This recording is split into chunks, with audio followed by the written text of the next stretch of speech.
making people religious. So সেটা আমার kind of broad argument. So আমার স্টোরিটা শেয়ার করলাম বিকজ আমি আমার আলোচনায় এই ইয়েগুলো আনবো। সো আমি আমার আলোচনা মোটামুটি করছি এই বই থেকে। আমি জন ক্রেসওয়েলকে আমার ভাল লাগে। ক্রেসওয়েল খুব সিম্পল লেখে এবং খুব ডিটেলসে লেখে। যে কেউ পড়লে বুঝতে পারে যে আম, তার মূল আর্গুমেন্টগুলো কি, এবং খুব বেশি জার্গন ইউজ করে না। So students from across the departments can read and understand. আচ্ছা, আমি মোটামুটি তিনটা সেশনে আমার ভাগ করছি আমার প্রেজেন্টেশনটা। প্রথম হচ্ছে যে আমি ইন্ট্রোডিউস করবো what is qualitative research or qualitative inquiry and philosophical assumptions.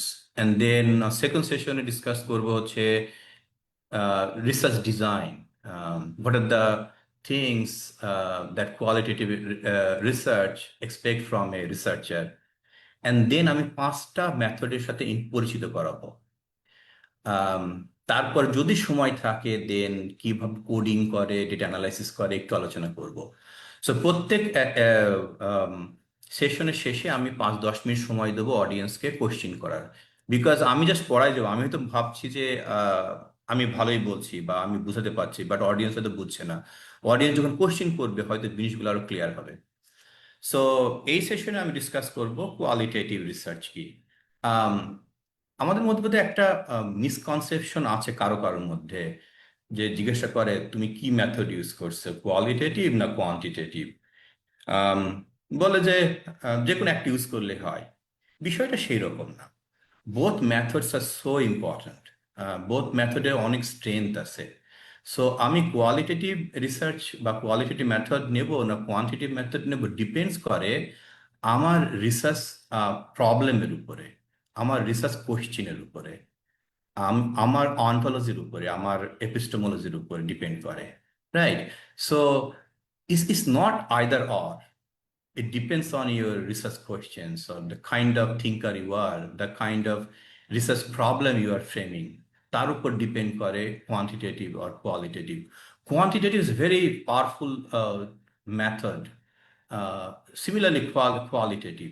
So দুটোর দুই ধরনের, two different ontology, two different epistemology. আমি পড়াবো অন্টোলজি কি এপিস্টেমোলজি কি একটু বোঝানোর চেষ্টা করব। আচ্ছা, প্রথমে একটু আলোচনা করি যে ফিলসফিক্যাল অ্যাজাম্পশনস। পজিটিভিজম এটা এসছে রেনেসার পর থেকে, যেখানে সায়েন্টিজম পজিটিভিজম সবকিছু রেশনাল হবে, অবজেক্টিভ হবে, মেজারেবল হবে, অবজারভেবল হবে। একটা সায়েন্টিফিক স্টেপস আছে, প্রসেস আছে, তার মধ্যে দিয়ে নলেজ তৈরি হয়। And that knowledge is universal. So you have truth. You are going to capture the truth using different tools in science and social sciences as well. সেটা kind of positivism. Post positivism different. তাদের অন্টোলজিটা হচ্ছে যে there is no fixed truth. Truth is constructed. Truth is interpreted. Truth is negotiated. It is probable. It is revisable. Truth আসে হচ্ছে আপনার personal experience থেকে। আমি আমার এনএসইউ স্টুডেন্টদেরকে এক্সাম্পল দিই। সো এনএসইউ সবার জন্য এক না। টিচাররা একভাবে এনএসইউকে এক্সপিরিয়েন্স করে, স্টুডেন্টরা একভাবে এক্সপিরিয়েন্স করে। স্টুডেন্টদের মধ্যে আবার যারা বাংলা মিডিয়ামের তাদের এক্সপিরিয়েন্স একরকম, আবার যারা ইংলিশ মিডিয়াম তাদের এক্সপিরিয়েন্স একরকম, যারা মধ্যবিত্ত নিম্ন মধ্যবিত্ত তাদের এক্সপিরিয়েন্স একরকম। সো ট্রুথ হচ্ছে multiple. Truth depends on your background, and truth is very flexible, and the way you understand the world. সেটা কাইন্ড অফ পোস্ট পজিটিভিজম। সেখান থেকে কোয়ালিটেটিভের বেসিক্যালি উৎপত্তি। আচ্ছা, কোয়ান্টিটেটিভের অন্টোলজি হচ্ছে যে there is single reality, single truth, and you need to explore that. You need to understand that. You need a perfect tool to capture the reality, capture the truth. And the reality is objective and measurable. You can measure, you can put numbers. And that is neutral. Your knowledge would be neutral. Your knowledge is universal and generalizable. That's the kind of axiology. Methodology হচ্ছে quantitative survey method use করে, experimental method use করে to capture the reality. And those knowledge are neutral, value neutral, objective, and universal to some extent. সেই কারণে quantitative research-এ ওরা predict করে, generalize করে, inference করে। Whereas in qualitative research, যেখানে post positivist philosophy use করা হয়, তারা মনে করে যে reality is more than one, multiple reality. Reality মানুষের মাথা থেকে আসে, তার ব্যাকগ্রাউন্ড থেকে আসে, and reality is always constructed, reconstructed, change. এবং এপিস্টেমোলজি অফ কোয়ালিটেটিভ রিসার্চ হচ্ছে তারা ট্রুথ ইজ সাবজেক্টিভ, তারা সাবজেক্টিভ আন্ডারস্ট্যান্ডিং অফ পিপলদের বোঝার চেষ্টা করে, তাদের ফিলিং, তাদের understanding. So knowledge is kind of known through the subjective experience of people. এটিকে একটু পরে এক্সপ্লেন করবো।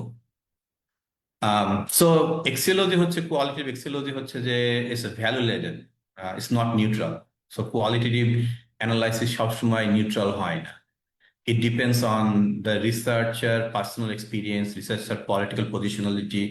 It depends on kind of theory the researcher are using to explain um, that the topic or phenomena that the researcher is studying. So it's kind of little bit biased. And their argument is no knowledge is neutral. Everything is politically motivated, and which is acceptable among qualitative researcher. And they use inductive, emergent, and abductive reasoning. So in qualitative research, research philosophy is so important because qualitative researcherরা মনে করে যে প্রত্যেক researcher যে topic pick করুক না কেন, এইটা আসে তার ব্যাকগ্রাউন্ড থেকে, তার পার্সোনাল বিলিফ থেকে, তার পলিটিক্যাল ভিউজ থেকে আসে। আপনারা যারা রিসার্চ করেন চিন্তা করে দেখবেন, যখন একটা রিসার্চ টপিক পিক করেন, এমনি এমনি পিক করেন না, তার পিছনে যথেষ্ট কারণ থাকে। আপনার পার্সোনাল চয়েস থাকে, আপনার ব্যাকগ্রাউন্ড থাকে, ওই পার্টিকুলার হিস্টোরিক্যাল মুভমেন্টে আপনি কি বিষয়ে ইন্টারেস্টেড তার উপর ডিপেন্ড করে। So the whole research starts with kind of personal belief, personal background, views, and many ethical consideration. And then second phase a researcher ontology use করে, epistemology use করে, axiology use করে, and then methodology use করে, and তারপর একটা knowledge produce করে। So দুই ধরনের framework qualitative researcher use করে, একটা হচ্ছে ইন্টারপ্রেটিভ ফ্রেমওয়ার্ক আর একটা হচ্ছে ট্রান্সফরমেটিভ ফ্রেমওয়ার্ক। ইন্টারপ্রেটিভ ফ্রেমওয়ার্ক হচ্ছে যে কাইন্ড অফ ফিলোসফিক্যাল পজিশনালিটি, যে আপনি কোয়ালিটেটিভ টু মেথড ইউজ করে, different data collection tools use করে আপনি নলেজ প্রডিউস করবেন, right? And those knowledge is kind of detached from your personal choice. You are producing knowledge for the sake of for the sake of building new kind of theory, new kind of ideas. You don't have any political goal in this process.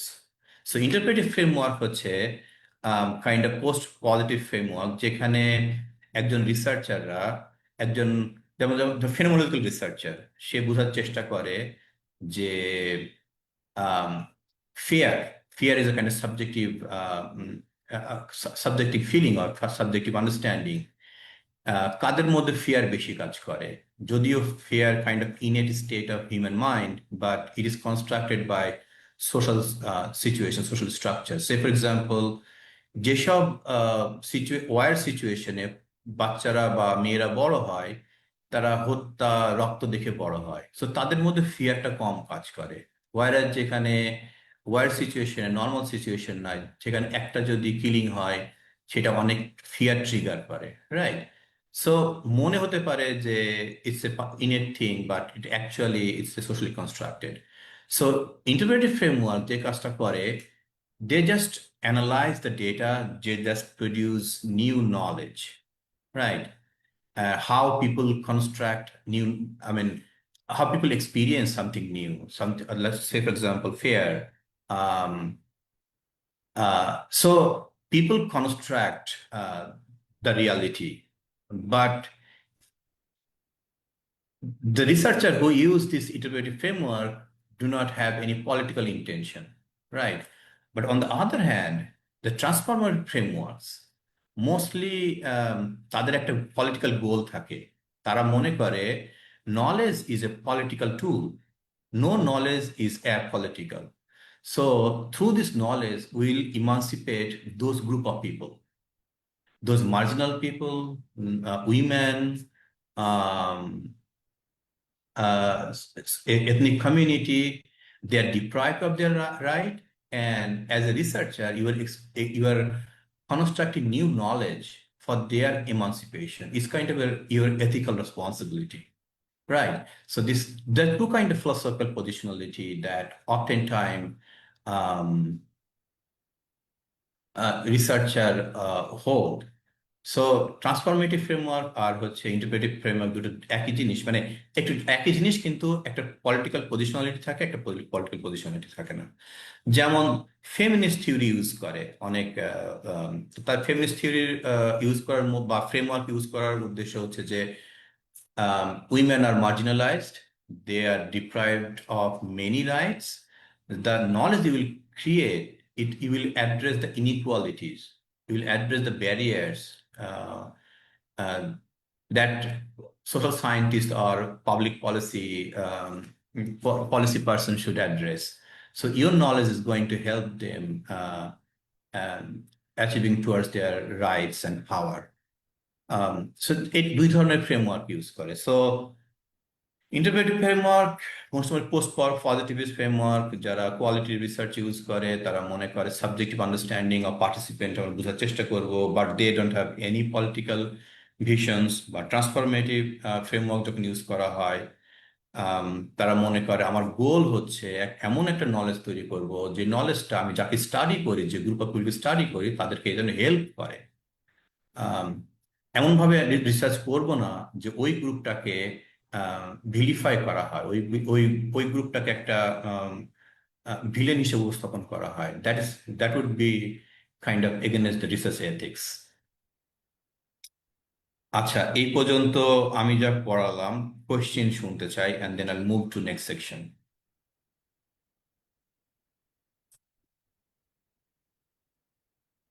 জি, আপনি সাহা হাত তুলেছেন, আপনি mic unmute করে কথা বলতে পারেন। অন্য যে কেউ ওনার প্রশ্ন শেষ হওয়ার পরে, উত্তর শেষ হওয়ার পরে আনমিউট করে কথা বলতে পারেন, এটার জন্য অনুমতি দরকার হবে না। হ্যাঁ হ্যাঁ, একজন বলে একজন কথা বলে। জি, আমাকে শুনতে পাচ্ছেন? জি, শুনতে পাচ্ছি। প্রফেসর, আমি শেষের অংশটা একটু বুঝতে খুব একটা ঠিকভাবে পারিনি, যদি আপনি আপনি একটু আলোকপাত করতেন আরেকবার। আমরা যাদেরকে নিয়ে রিসার্চ করব তাদেরকে কোনোভাবে নেগেটিভ ইমেজ আমার রিসার্চে তুলে ধরবো না, নাকি? না, করবেন না, ধরতে পারবেন, এটা এগেনস্ট রিসার্চ এথিক্স। আচ্ছা আচ্ছা আপনি কোয়ালিটেটিভ রিসার্চার, আপনি পারপোসিভ স্যাম্পল করে কিছু লোককে আপনি পিক করলেন, করে বললেন এরা খুব খারাপ মানুষ, এটা হতে পারে না, আচ্ছা আচ্ছা তাই না? এদের খারাপ দিক। আপনার নলেজের উদ্দেশ্য হচ্ছে এদেরকে ইমানসিপেট করা। অথবা তারা যদি কোনো খারাপ কাজ করে, যেমন ধরেন প্রিজনাররা চুরি করছে and জেলে আছে, তো আমরা বলি কি, হ্যাঁ প্রিজনাররা তো খুব খারাপ, এটা চুরি করা তো খারাপ জিনিস। হ্যাঁ, চুরি করা খারাপ জিনিস, বাট আপনি যদি স্ট্রাকচারের দিকে তাকান, কেন একটা লোক চুরি করে, কেন সে জেলে, আপনি কেনটা খুঁজে বের বের- বের করার চেষ্টা করেন। সেই কারণে একটা মানুষ চুরি করে, তার মানে কি, এই যে আমি ফ্রেম করলাম, it is kind of transformative framework, যে তাকে বুঝাবো যে একটা মানুষ চুরি করে জেলে যায়, তার পিছনে স্ট্রাকচার দায়ী, we need to fix the structure, right? That's kind of ethical positionality. বুঝতে পারলাম? জি, আরেকটা জিনিস আমি একটু ফলো আপ করতে চাচ্ছি, সেটা হচ্ছে যে ধরেন আমার স্যাম্পল সাইজ দুটো বা তিনটা থাকতে পারে। এখন হ্যাঁ। এখন দেখা যাচ্ছে যে কোনো কারণে, ডাটার কারণে, আহ, 2 নাম্বার অথবা 3 নাম্বার যে কোনো একটা স্যাম্পলই ওদেরকে কোনোভাবে ওদের নেগেটিভ সাইডটা উঠে আসছে। তো সেই হুম ক্ষেত্রে সেটা আমরা মিনিমাইজ কিভাবে করতে পারি, মানে রিসার্চ ডাটাই বলছে যে নেগেটিভ, তো সেই ক্ষেত্রে আমরা মিনিমাইজ কিভাবে করতে পারি যদি আপনি একটু যখন আমাকে বলেন। বলেন যে রিসার্চ ডেটা নেগেটিভ, কিন্তু আপনাকে বুঝতে হবে আপনি পারপাসিভ স্যাম্পলিং করছেন, ওকে আপনি চুজ করছেন ইন্টেনশনালি। আপনার কোয়ান্টিটেটিভের মতো না যে আপনি র্যান্ডমলি পিক করছেন। আপনার একশো একশো লোক আছে, আপনি 1, 5, 10, 15 এভাবে নিছেন, তা তো না। আপনি চুজ করছেন 3 জনকে পারপাসিভলি, অ্যান্ড দেন বলছেন একজনের কাছ থেকে খারাপ আসে। সেটা আসলে আনএথিক্যাল, বুঝতে পারছি। সেটা হয় না, সেটা কোয়ান্টিটেটিভ আপনি বলতে পারেন, বাট কোয়ালিটেটিভে সেটা আসলে আনএথিক্যাল হয়। এবং আপনি কোন ফ্রেমওয়ার্ক ইউজ করেন, যেমন আম, আমি ক্রিমিনোলজি পড়াই। আমি একই জিনিসকে আপনি একটা মানুষকে চোর বলতে পারেন, আবার তাকে আপনি ভিকটিম বলবেন। যখন দেখবেন স্টেট গরিব মানুষের কোনো রেসপন্সিবিলিটি নেয় না, রিচ পুয়ার ডিসপ্যারিটি বাড়তে থাকে, এবং রিচ আর রিচার হতে চায়, যে পুয়ার সেও বড়লোক হতে চায়। রিচ হচ্ছে ব্যাংক চুরি করে নিয়ে চলে যায়, আর পুয়াররা হচ্ছে আপনার টাকা পকেট মারে। আপনি রিচদের কিছু বলতে পারেন না, পুয়ার ধরে পেটায়। সো পুয়ার থিপরা হচ্ছে এক ধরনের ভিকটিম। সো আপনি যখন চোর বলছেন, you are using a kind of perspective. আর একটা পার্সপেক্টিভ দিয়ে তাকে আপনি ভিকটিমও বলতে পারেন। বুঝতে পেরেছি প্রফেসর, থ্যাংক ইউ। আমরা তাহলে রিসার্চ ইথিক্সটাকে সবসময় মেনটেন করার চেষ্টা করবো, তাই তো? কোয়ালিটেটিভ রিসার্চ কমপ্লিট রিসার্চ এথিক্সের উপর ইয়ে করে, ডিপেন্ড করে। Research ethics so important, so central in qualitative রিসার্চের।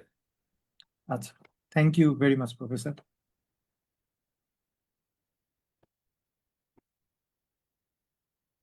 আর কেউ?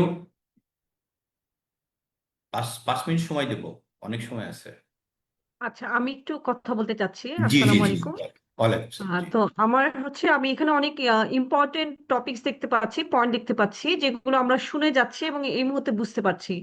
বাট আমি যখন এই ক্লাসগুলো শেষ হবে, আমি যখন রিভিউ করতে যাব, তখন আমার এই পয়েন্টস গুলো হয়তো আমার মনে হবে যে একটু দেখলে ভালো হতো। আমরা কি এগুলোর কোনো ডেটা বা কিছু কি আমরা মেইলের মাধ্যমে পাবো নাকি? এটা একটু আচ্ছা, আমার জানা। স্লাইডটা আমি শেয়ার করব। আপনি জি আম, যতদিন রিসার্চ করতে থাকবেন ততদিন আপনি বই পড়তেই থাকবেন, রিসার্চের বই। জি জি আম, যেমন ধরেন লয়াররা যখন প্র্যাকটিস করে সারা জীবন ল বই পড়তেই থাকে। রিসার্চ তো ওই ওই রকম, ডক্টরদের মতো, যে ডক্টররা সারাদিন পড়ে, পেশেন্টও দেখে এবং পড়ে। নতুন নতুন প্রবলেম তৈরি হয়, নতুন নতুন ওদের মেডিসিন আসে, পড়ে। সো এইরকম আপনাকে পড়তে হবে সারা জীবন, এবং প্র্যাকটিস করতে হবে, নাহলে আপনি ভুলে যাবেন। জি।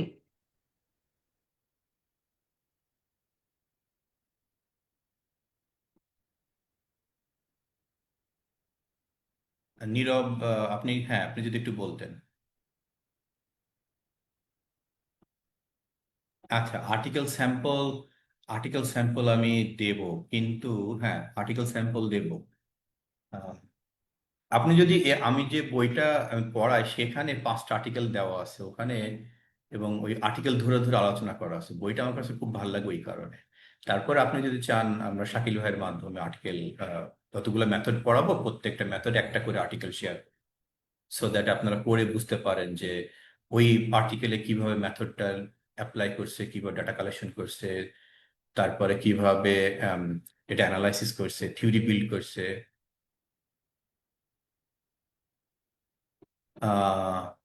অনার ইলা এক্সেল 2 হাত উঠাইছেন নাকি? এটা আপনার প্রোফাইল পিকচার।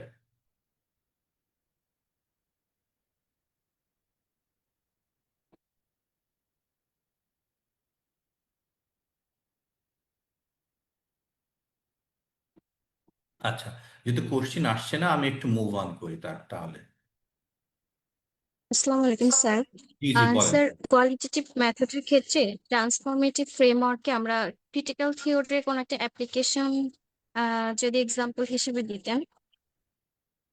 আম,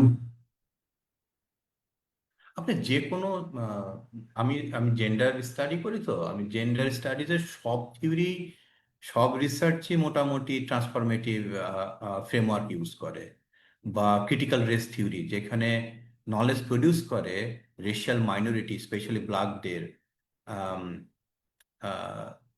কেন ব্ল্যাকদের মধ্যে ক্রাইম রেটটা বেশি, কেন ব্ল্যাকদের মধ্যে আনএমপ্লয়মেন্ট রেটটা খুব বেশি। কমন সেন্স বলে হচ্ছে আম, তারা কাজ করে না, তারা কুড়ে। বাট আপনি যখন ট্রান্সফরমেটিভ ফ্রেমওয়ার্ক রিসার্চ করবেন, তার হিস্ট্রি সাইজ করবেন, তখন দেখবেন যে ব্ল্যাকদের ডিফারেন্ট হিস্ট্রি আছে, ব্ল্যাকদের লাইফ হিস্ট্রির কারণে তারা সাফার করে, তার ক্রাইম রেটটা বেশি, অথবা হচ্ছে ইনকারসারেশন রেটটা বেশি, আনএমপ্লয়মেন্ট রেটটা বেশি। সো আমাদের গোল হচ্ছে to build up a better society, better world. So again ওই ক্রিমিনোলজিতে ফেরত যাই যে ক্রিমিনাল সে ক্রাইম করে, অবশ্যই সেটা খারাপ, কিন্তু আমার গোল হচ্ছে to build up a better society. We need to understand why, I mean structural factors causing somebody to commit crime. সেইটা আমার বলা, সেটা বোঝা বেশি important rather than identify someone as a criminal. So সেই কারণে ট্রান্সফরমেটিভ ফ্রেমওয়ার্ক, কোয়ালিটেটিভ রিসার্চ খুব বেশি ইম্পর্টেন্ট।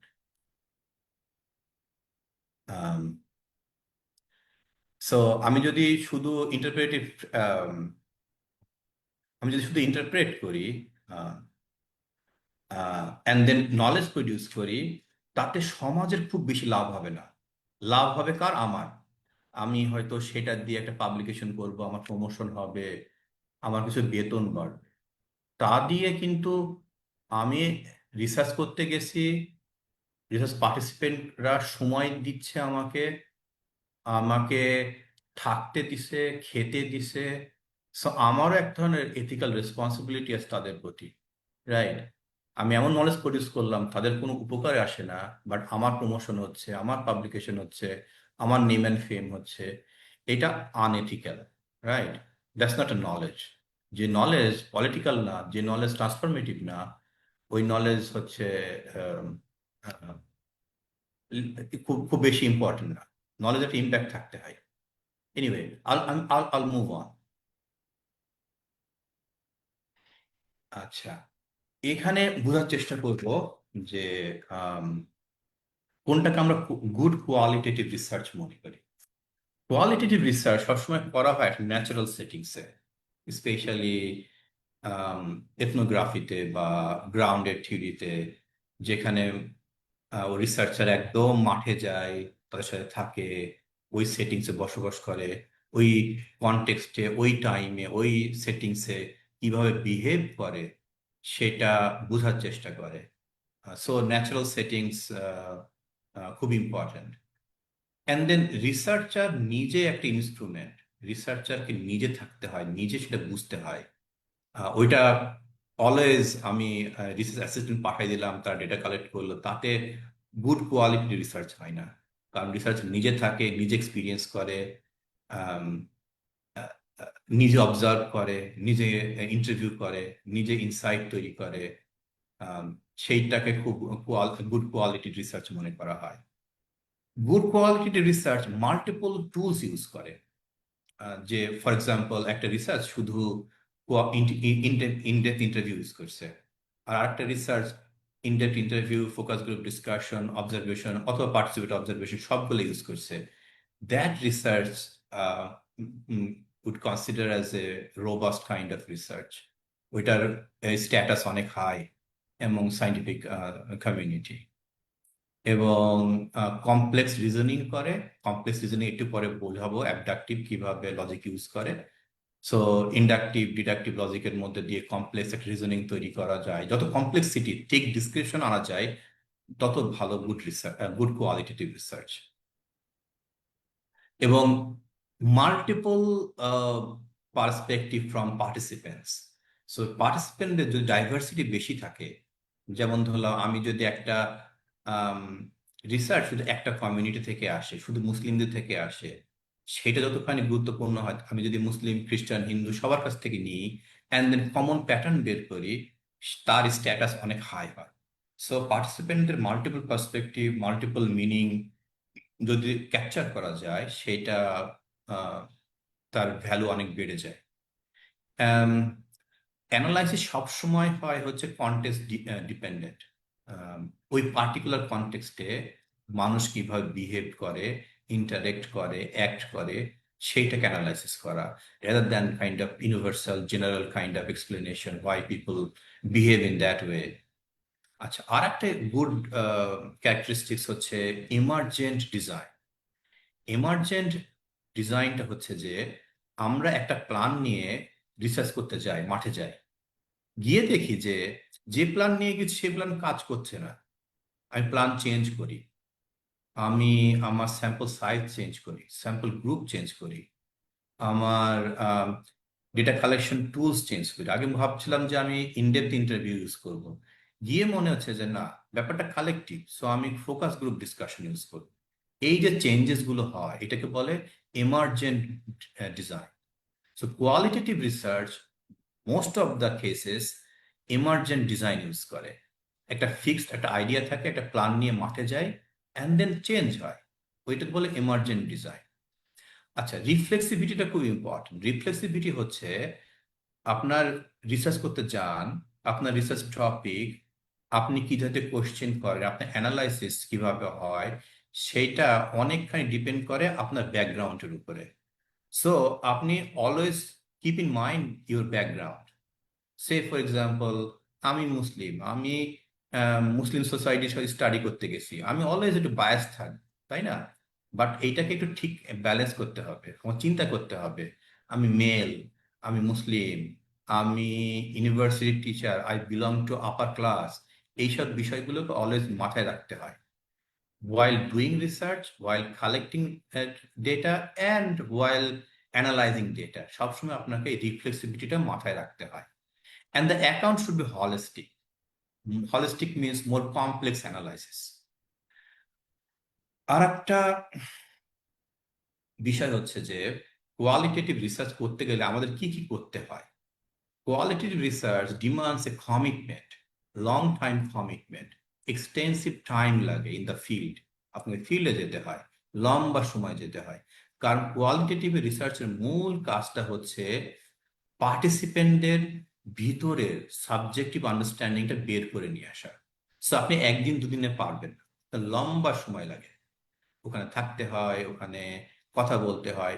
সেই কারণে এথনোগ্রাফির status among all methods is very high, because এথনোগ্রাফিতে আপনাকে অনেক লম্বা সময় ফিল্ডে থাকতে হয়, মানুষের সাথে কথা বলতে হয়, ওর সাথে খেতে হয়।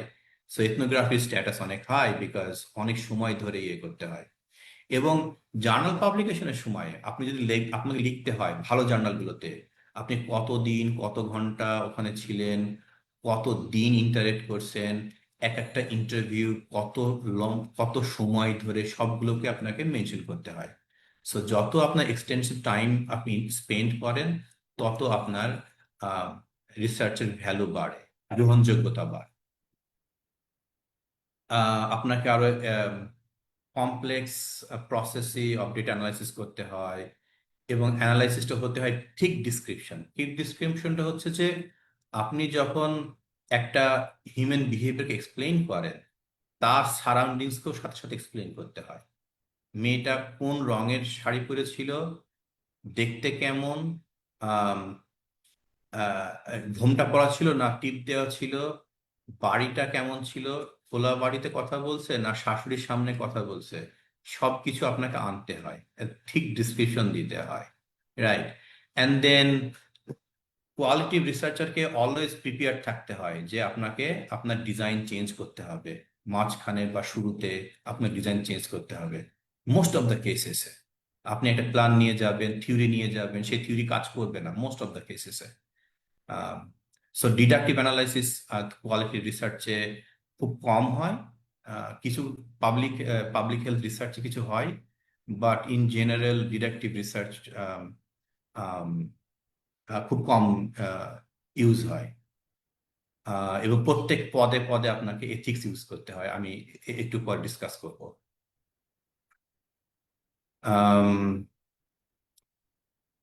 টাইমলি টপিক চুজ করতে হয়, স্টাডি স্যাম্পল ইউনিক হতে হবে, চেষ্টা করতে হয় একটা আনকনভেনশনাল পার্সপেক্টিভ দিয়ে অ্যানালাইসিস করা, অ্যাটিপিক্যাল ডেটা কালেক্ট করা and then analysis kind different হয়, দেন আপনার কোয়ালিটি রিসার্চ হয়। আচ্ছা, এথিক্সে আসবো। এথিক্সও ইম্পর্টেন্ট। তিনটা প্রিন্সিপাল, তিনটা প্রাইমারি এথিক্স, যেটা প্রত্যেক কোয়ালিটি রিসার্চারকে মাথায় রাখতে হয়। এক, রেসপেক্ট ফর দ্য পার্টিসিপেন্ট। আপনি পার্টিসিপেন্টকে রেসপেক্ট করবেন। যখন আপনি ফিল্ডে স্টাডি করতে যান তখন, যখন ইন্টারভিউ করেন, ডেটা কালেকশন করেন তখন, ইভেন যখন আপনি ডেটা অ্যানালাইসিস করেন, আপনার with respect to A participant আপনাকে সেটাকে অ্যানালাইসিস করতে হবে। এবং তাদের ওয়েলফেয়ারটা বিষয়ে আপনাকে মাথায় রাখতে হবে। আপনি এমন কিছু লিখতে পারবেন না, এমন কিছু করতে পারবেন না যে তাদের ক্ষতি হয়, বা ব্যক্তিগতভাবে ক্ষতি হয়, বা কমিউনিটির ক্ষতি হয়, এবং তাদের যেন জাস্টিসটা ইনশিওর্ড হয়। Right, so three fundamental principles.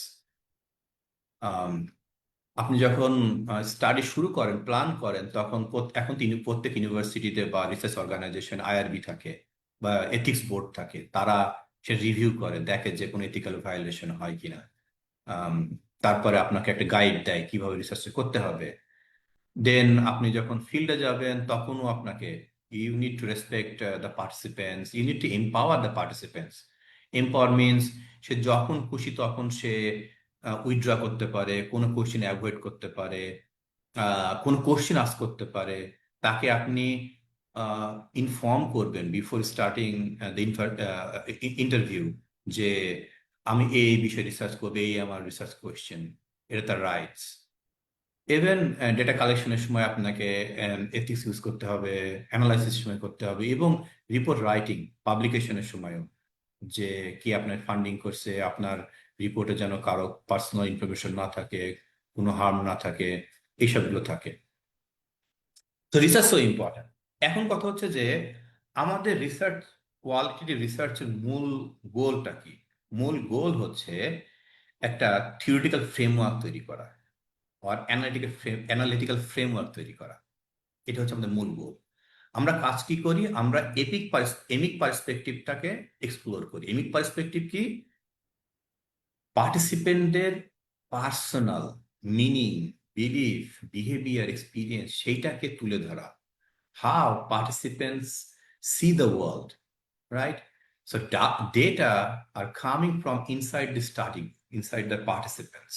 এটাকে বলে এমিক পার্সপেক্টিভ। আর তারা কিভাবে দেখে, তাদের পার্সপেক্টিভ, তাদের ফিলিং, সেটাকে ক্যাপচার করবেন। অ্যান্ড দেন এটিক পার্সপেক্টিভ ইউজ করবেন। সেটা কি?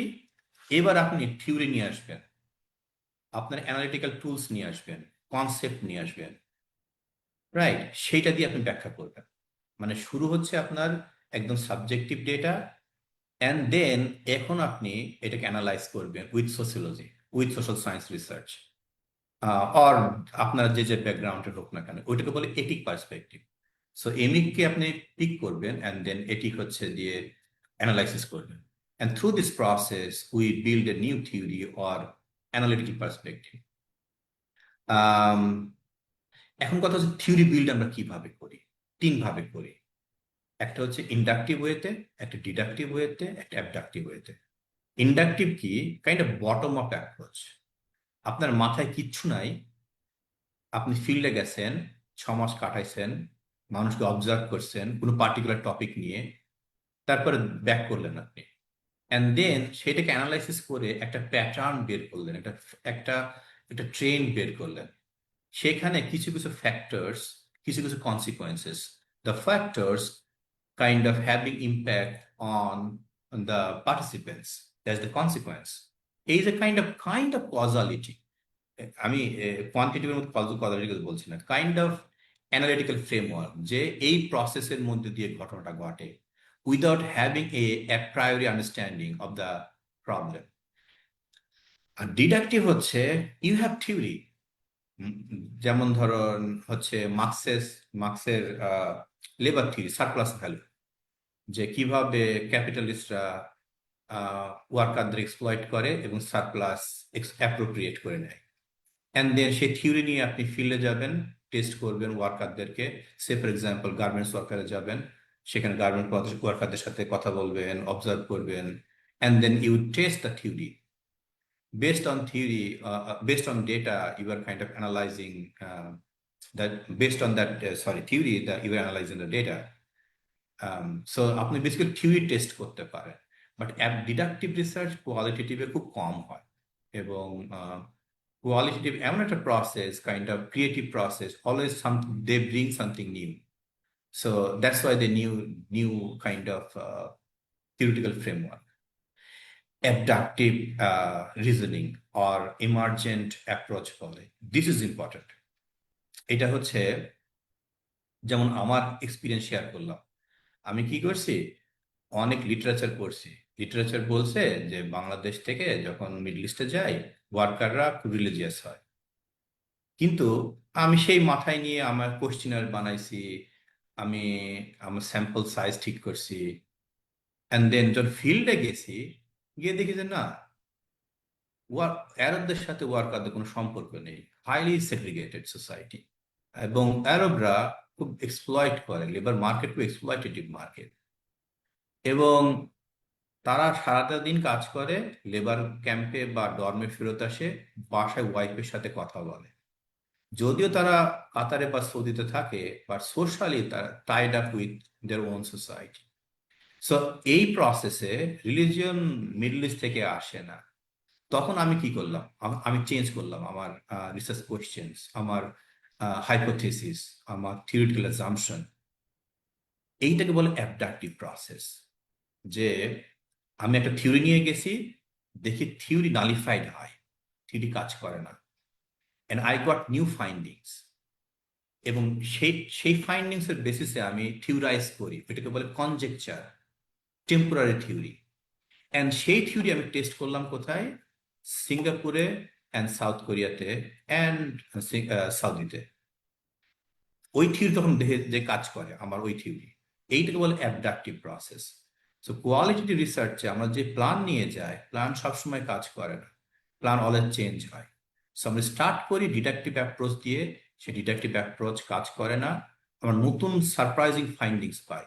সারপ্রাইজিং ফাইন্ডিংস থেকে আমরা নতুন একটা টেম্পোরারি থিওরি ডেভেলপ করি। সেই টেম্পোরারি থিওরি আমি ফার্দার টেস্ট করি বিভিন্ন কনটেক্সটে।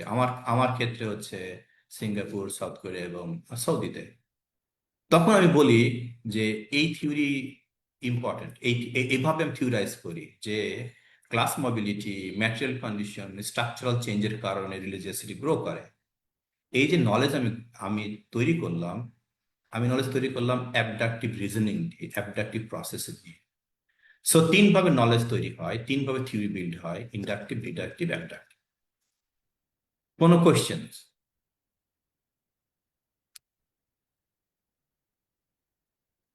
স্যার 17 নম্বর স্লাইডে একটা টার্ম ছিল যেটা বুঝতে পারিনি, অ্যাপিটিক্যাল। 17 নম্বর স্লাইডে অ্যাটিপিক্যাল ফর্ম, টিপিক্যাল ফর্মে আমি ডেটা কালেকশন করি না। যেমন আমার ক্ষেত্রে আমি প্ল্যান করছিলাম কাতারে যাব, ওদের ইন্টারভিউ করব, তারপরে কিছু আরবদের সাথে ইন্টারভিউ করব। গিয়ে দেখি যে না, আসলে সেরকম না। আমি আমি আমি ঠিক করলাম যে মিডল ইস্টে কাজ করা হাজবেন্ড এবং তার বাংলাদেশে থাকা ওয়াইফ, কাপল আমি স্টাডি করি, এবং দুটা সেকুলার কান্ট্রিতে, দুটা ইসলামিক কান্ট্রিতে। তারপর বোঝার চেষ্টা করবো এই জাতীয় কাপল মাল্টিন্যাশনাল কনটেক্সটে আমি দেখি নাই স্টাডি করা। So in that sense that's atypical forms of data. So quality রিসার্চাররা always try to present something new in a different way, but logical. ওই অর্থে atypical, not typical. Thank you sir, বুঝতে পেরেছি। Thematic analysis তাহলে এটার ভিতরে কোনটার ভিতরে পড়বে? থিমেটিক অ্যানালাইসিস যেটা করি আমরা কোয়ালিটেটিভ এর ক্ষেত্রে। থিমেটিক অ্যানালাইসিস মূলত ইয়েতে হয়, সেটা ন্যারেটিভ মেথড, ন্যারেটিভ রিসার্চ মেথডে হয়, আবার ফিনোমেনোলজিক্যাল স্টাডিতেও হয়। যেটা একজন পার্সনের হোল লাইফের হিস্ট্রি আমি পড়লাম, সেখান থেকে একটা থিম বের করলাম যে তার ক্রাইসিস মুভমেন্টে কিভাবে তার পলিটিক্যাল পজিশন চেঞ্জ হয়, রাইট? একজন পলিটিশিয়ানের জীবন আমি স্টাডি করলাম, যে দেখলাম যখন সে ক্রাইসিস তৈরি হয় তখন তার পলিটিক্যাল পজিশন, আইডিওলজি সে চেঞ্জ করে। সো এই যে পলিটিক্যাল পজিশনের যে চেঞ্জ হয় ইজ কাইন্ড অফ একটা থিম। ওই থিমেটিক স্টাডি হয় মোস্টলি ফেনোমেনোলজিক্যাল স্টাডিতে, মেথডে, অথবা ইয়েতে ন্যারেটিভ ন্যারেটিভ রিসার্চে, টু সাম এক্সটেন্ট এথনোগ্রাফি তো হয় থিম ধরে ধরে। So thematic study is not a method, but it's a kind of analyzing data, is a kind of collecting data. It's not method, thematic study. Thematic এই method, এই analysis যদি আমরা করি, তাহলে এটাকে আমরা মেথড হিসেবে কোনটা নিতে পারবো? মানে আমরা কোন মেথডে নিয়ে এই থিমেটিক এখন থিমেটিক, হ্যাঁ, থিমেটিক স্টাডি সেটা কোন জাতের থিমেটিক স্টাডি? এটা হচ্ছে যে যদি কেস ধরে ধরে করেন তাহলে আপনি ন্যারেটিভ রিসার্চে দিতে পারেন। আপনি যদি মনে করেন যে আপনি কয়েকটা পার্সনকে ইন্টারভিউ করবেন, অবজার্ভ করবেন, তাদের মধ্যে থেকে একটা পার্টিকুলার থিমের উপরে ফোকাস করবেন, সেটাও হয়। সো ডিপেন্ড করে আপনার রিসার্চ কনটেক্সটের উপরে। আপনি যদি আমাকে আপনার রিসার্চ সম্পর্কে একটু বলেন তাহলে আমি বলতে পারবো। থিমেটিক স্টাডি তো অনেক ক্ষেত্রে হয়।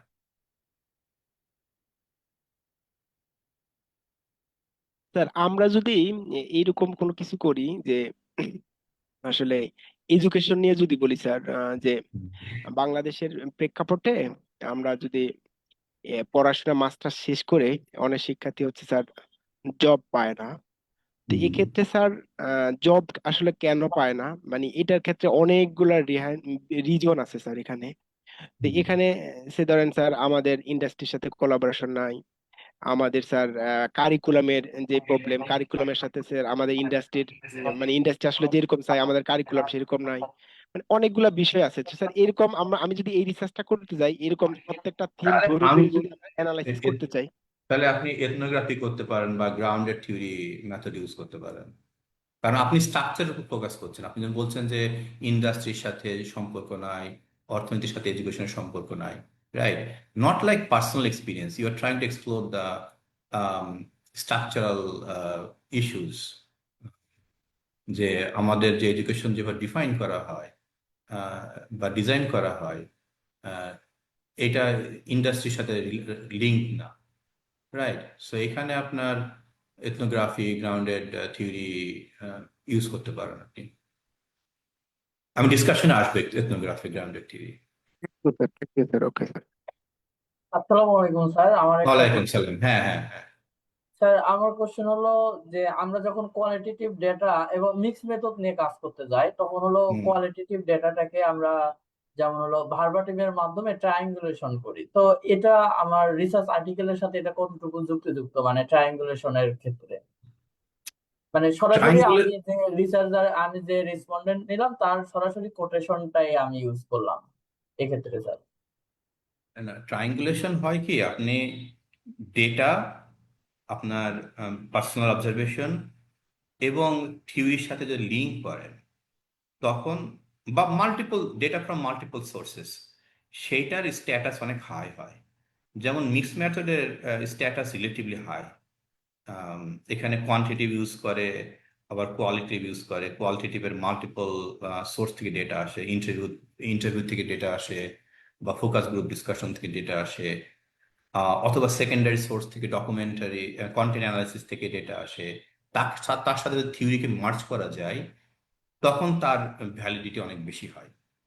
সো মিক্স মেথডের ভ্যালিডিটি বা গ্রহণযোগ্যতা একটু বেশি। থ্যাংক ইউ স্যার, বুঝতে পারছি।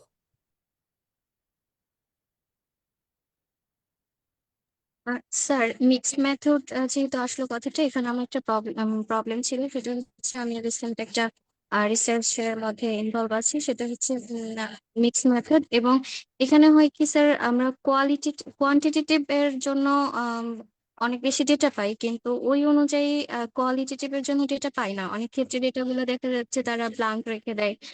যেহেতু আমি গুগল ফর্মের মাধ্যমে ডেটা কালেক্ট করছি, তো সেই ক্ষেত্রে কি পাবলিকেশনের কোনো প্রবলেম হয় যে রেশিওটা স্যার সেম থাকে না কোয়ালিটেটিভ এবং কোয়ান্টিটেটিভ ডেটার ক্ষেত্রে?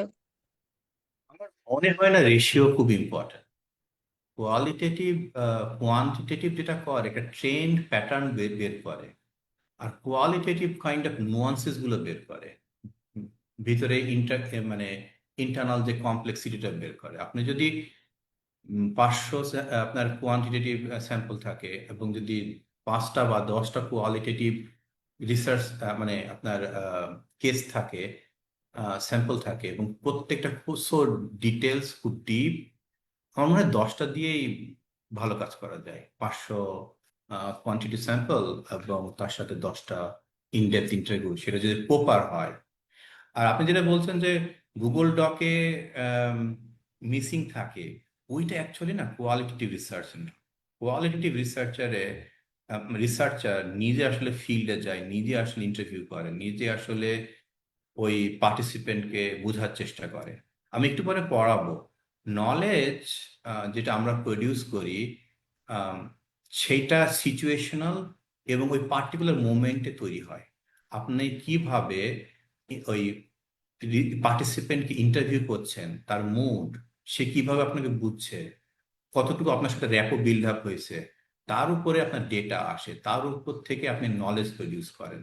সো নলেজ ওই পার্টিকুলার মোমেন্ট থেকে আসে। সো এই কারণে রিসার্চারের ইনভলভমেন্ট সো ইম্পর্টেন্ট। আপনি আম, ওইটা গুগল ডক দিয়ে কোয়ালিটেটিভ রিসার্চ আসলে হয় না। আমি একটু মুভ অন করি, আমি অনেক পিছায় আছি, আমি খুব স্লো কথা বলি বোধহয়। শাকিল ভাই আছেন?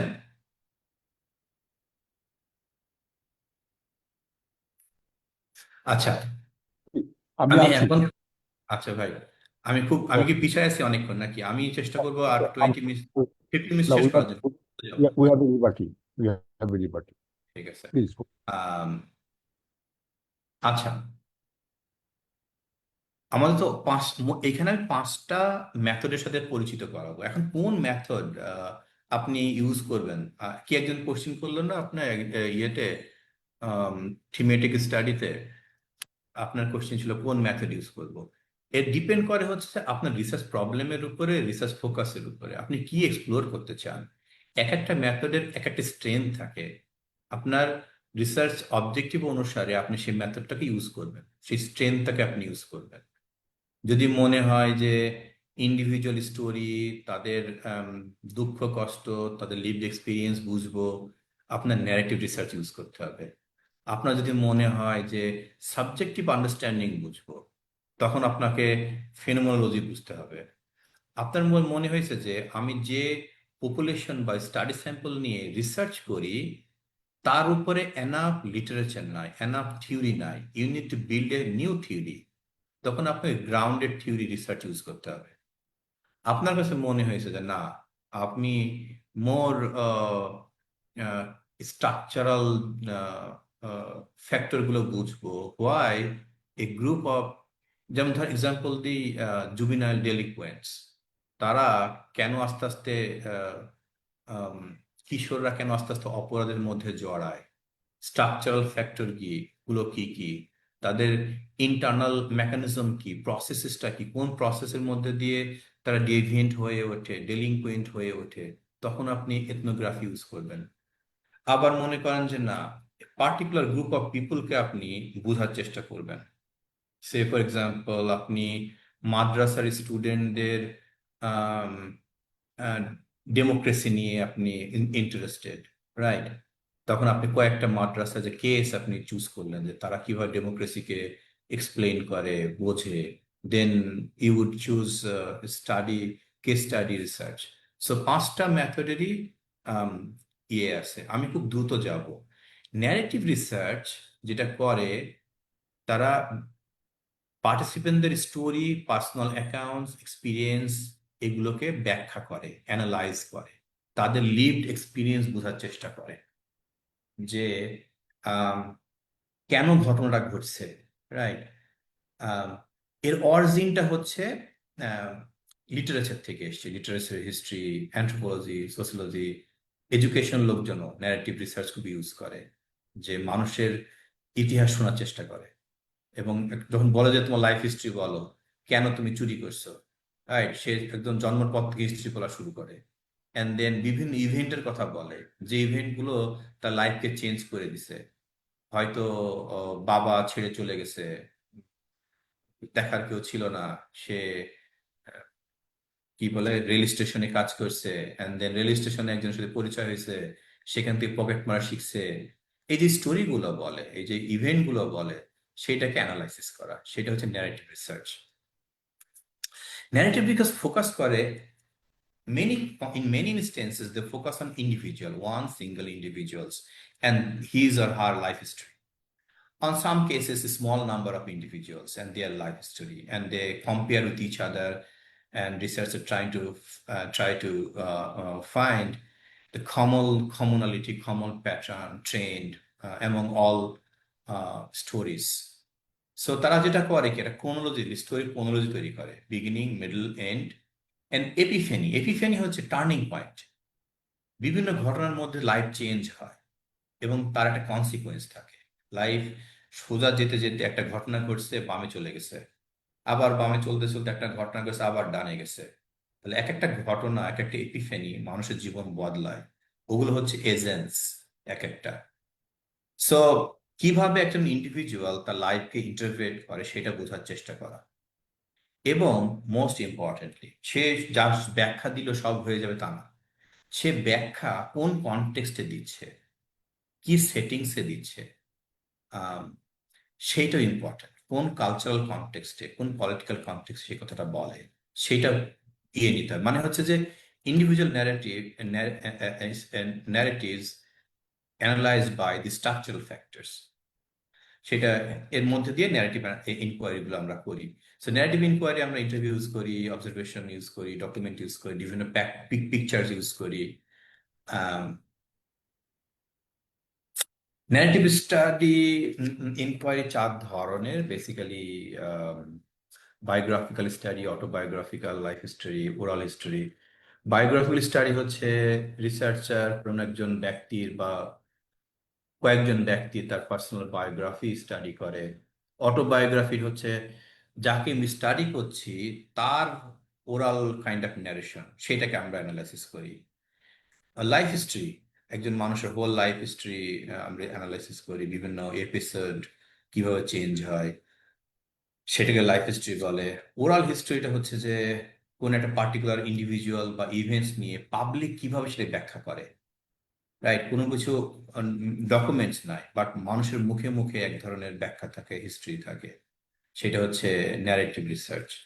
আমি 1 মিনিট সময় দেবো ন্যারেটিভ রিসার্চ নিয়ে কারো কোনো কোয়েশ্চেন আছে কিনা।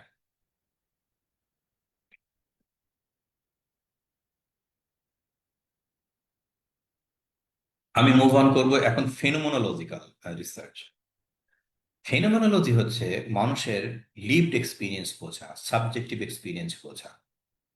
প্রত্যেকটা মানুষ পৃথিবীকে বোঝে তার কনসাসনেস নিয়ে। কনসাসনেস আবার আসে তার ব্যাকগ্রাউন্ড থেকে, রাইট। আমি যে একটাতে এক্সাম্পল দিছিলাম ফেয়ারের কথা, ফেয়ার, আমি কয়েকদিন আগে একটা ডকুমেন্টারি দেখছিলাম যে রূপপুর পাওয়ার প্ল্যান্ট যেটা হয়েছে, নিউক্লিয়ার পাওয়ার প্ল্যান্ট, তার আশেপাশে মানুষজন খুব ভয় পায়।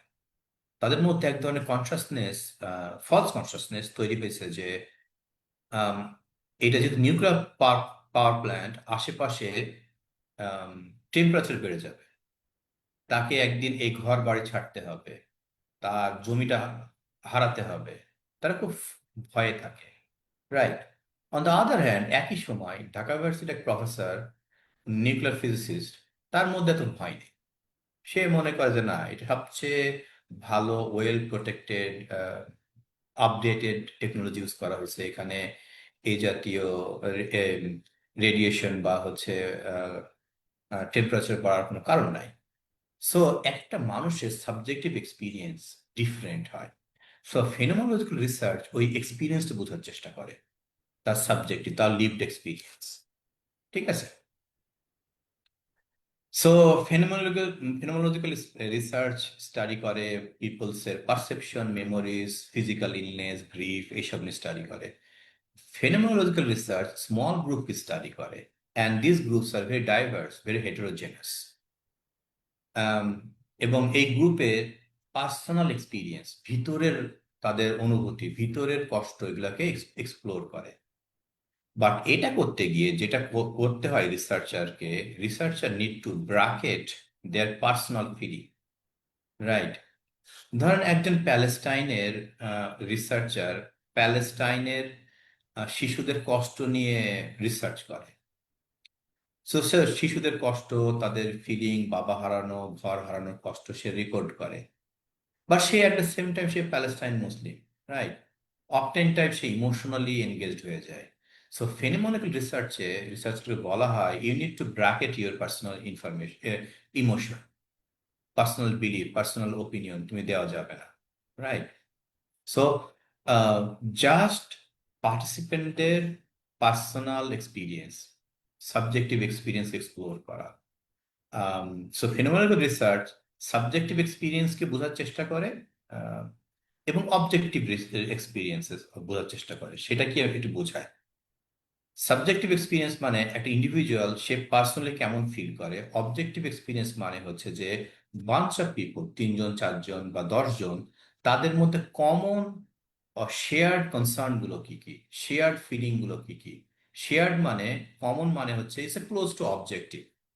So in that sense it's a objective experience. So এইগুলো তারা স্টাডি করে, অ্যান্ড দেন তারা অ্যানালাইসিস করে রিসার্চাররা, কেন ওই ব্যক্তি সেইভাবে এক্সপিরিয়েন্স করে, কি কি এক্সপিরিয়েন্স করে, কিভাবে এক্সপিরিয়েন্স করে, কেন করে। এই 3টা জিনিস ফেনোমেনোলজিক্যাল রিসার্চাররা অ্যানালাইজ করে। এবং ফেনোমেনোলজি রিসার্চাররা in depth interview, observation, document study, poems, literature, এগুলোকে তারা ডেটা সোর্স হিসেবে ইউজ করে। 2 ধরনের ফেনোমেনোলজি আছে, বা ফেনোমেনোলজি রিসার্চ হয়। একটা হচ্ছে ট্রান্সেন্ডেন্টাল ডেসক্রিপটিভ, আর একটা হচ্ছে হারমেনেটিক্যাল ফেনোমেনোলজি। ট্রান্সেন্ডেন্টাল ফেনোমেনোলজি হচ্ছে জাস্ট ব্যাখ্যা করা, এক্সপ্লেইন করা the essence of their experience. The researcher bracket their personal opinion. They don't use theoretical understanding.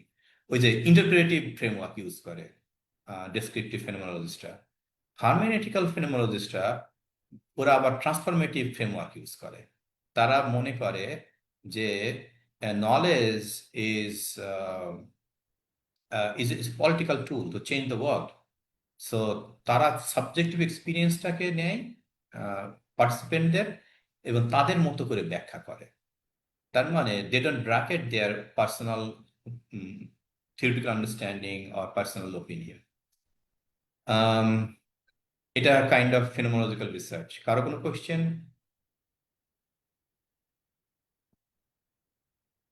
Move on করবো গ্রাউন্ডেড থিওরি। আচ্ছা, গ্রাউন্ডেড থিওরি কোনো কিছু ডেসক্রাইব করে না। গ্রাউন্ডেড থিওরি জেনারেট করে। তারা মনে করে যে আমি যে লোকজনকে স্টাডি করি বা যে টপিক আমি স্টাডি করি সেটার এনাফ থিওরি নাই, বা যা থিওরি আছে সেটাকে এক্সপ্লেন করতে পারে না, উই নিড মোর থিওরি। তখন তারা গ্রাউন্ডেড থিওরি মেথড ইউজ করে। তারা কি করে, খালি মাথায় ফিল্ডে যায়, মানুষের সাথে কথা বলে, তাদের সাথে থাকে, ডেটা কালেক্ট করে, মেমো লেখে, লিখে তারা ব্যাক করে, সেটা কোডিং করে। প্রথমে ওপেন কোডিং করে, তারপর এক্সিএল কোডিং করে, তারপর সিলেক্টিভ কোডিং করে, অ্যান্ড দেন তারা থিওরি ডেভেলপ। এটাকে বলে grounded theory method. Grounded theory রিসার্চে প্রসেসিস, কোন প্রসেসে চেঞ্জটা হয়। যেমন আমার রিসার্চে আমি বোঝার চেষ্টা করছি কেন মাইগ্রেন্ট ওয়ার্কাররা, বোথ হিন্দুজ অ্যান্ড মুসলিমস, তারা রিলিজিয়াস হয় যখন তাদের শিক্ষা হয়, তো যখন তাদের টাকা হয়। সো আমি প্রসেসিসটা বোঝার চেষ্টা করছি, রাইট? কোন প্রসেসেস হয় তারা, ক্লাস মোবিলিটির সাথে কিভাবে তারা লিঙ্কড। গ্রাউন্ডেড থিওরি এই প্রসেসেসটাকে বোঝার চেষ্টা করে, অ্যান্ড দেন তার উপরে they build a theory of the process or action. এই প্রসেসে তারা মেমোইং করে। মেমোইং মানে হচ্ছে যখন ফিল্ডে যায়, তারা নোট ডাউন করে আইডিয়াগুলোকে, অ্যান্ড দেন তারপর বাসায় আসে, এসে ওইটাকে একটা একটা কোহেরেন্ট ন্যারেটিভ তৈরি করে, following this coding, open coding, execute coding, selective coding, এর মধ্যে দিয়ে থিওরি ডেভেলপ করে। আমার যদি সময় থাকতো আমি লাস্টে একটু কোডিং থিওরি ডেভেলপমেন্ট একটু আমি বুঝাইতাম। আমার মনে হয় না সে সুযোগ হবে। শাকিল ভাই, আমি যদি আর একটা সেশন নিই 1 মাস পরে, just on data collection and data analysis, coding and theory development, তাহলে আমার মনে হয় ভালো হয়। আজকে এত কুইক আসলে হয় না। আচ্ছা, 2 ধরনের গ্রাউন্ডেড থিওরি, একটা সিস্টেমেটিক অ্যাপ্রোচ, একটা constructive approach. Systematic approach use করে হচ্ছে ওই ইন্টারপ্রেটিভ ফ্রেমওয়ার্ক। তারা মনে করে যে আমি যা দেখব সেইটার বেসিসে থিওরি ডেভেলপ করব, কোনো আমার নিজস্ব ওপিনিয়ন, নিজস্ব পলিটিক্যাল পজিশন সেটা ইউজ করব না, just very objective neutral kind of theory following the steps. আর কনস্ট্রাকটিভিস্ট অ্যাপ্রোচ হচ্ছে knowledge is socially constructed, is co-constructed through interaction between researcher and participants. So tara is not, this knowledge is not completely objective. Um, so personal opinion use kore, personal theory use kore, je theory seta pochondo kore. So this is constructivist approach. Kono question constructivist grounded theory method e? আচ্ছা, moving to ethnography. Ethnography হচ্ছে এ group of people, তাদের behaviour, belief, ল্যাঙ্গুয়েজকে study করা, তাদের একটা pattern study করা। এটাকে বলে culture sharing group. Any group of people is culture sharing. যেমন আমার ক্ষেত্রে migrant workers, a single group, Bangladeshi working class migrant worker, সেটা মুসলিম হোক, হিন্দু হোক, সবাই। সো এটা কাইন্ড অফ একটা গ্রুপ হিসেবে আমি ট্রিট করছি, এবং তাদেরকে এক্সটেন্ডেড পিরিয়ড ধরে স্টাডি করছি, অবজার্ভ করছি, ইন্টারভিউ করছি, তাদের সাথে থাকছি। এইটাকে বলে এথনোগ্রাফি বলে। এথনোগ্রাফি অরিজিন হচ্ছে 20th সেঞ্চুরিতে, কয়েক bunch of anthropologist they introduce this idea.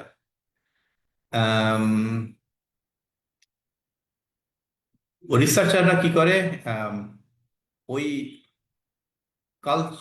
Culture sharing গ্রুপের একটা ঠিক ডিসক্রিপশন দেয়, তারা কোন কনটেক্সটে থাকে, কি করে, কিভাবে এক্সপ্লয়েটেড হয়, কিভাবে সেগ্রিগেটেড হয়, তার প্রসেসে কিভাবে তারা রিলিজিয়াসিটি গ্রো করে, একটা কমপ্লেক্স রিলেশনশিপ প্যাটার্ন তারা তৈরি করে।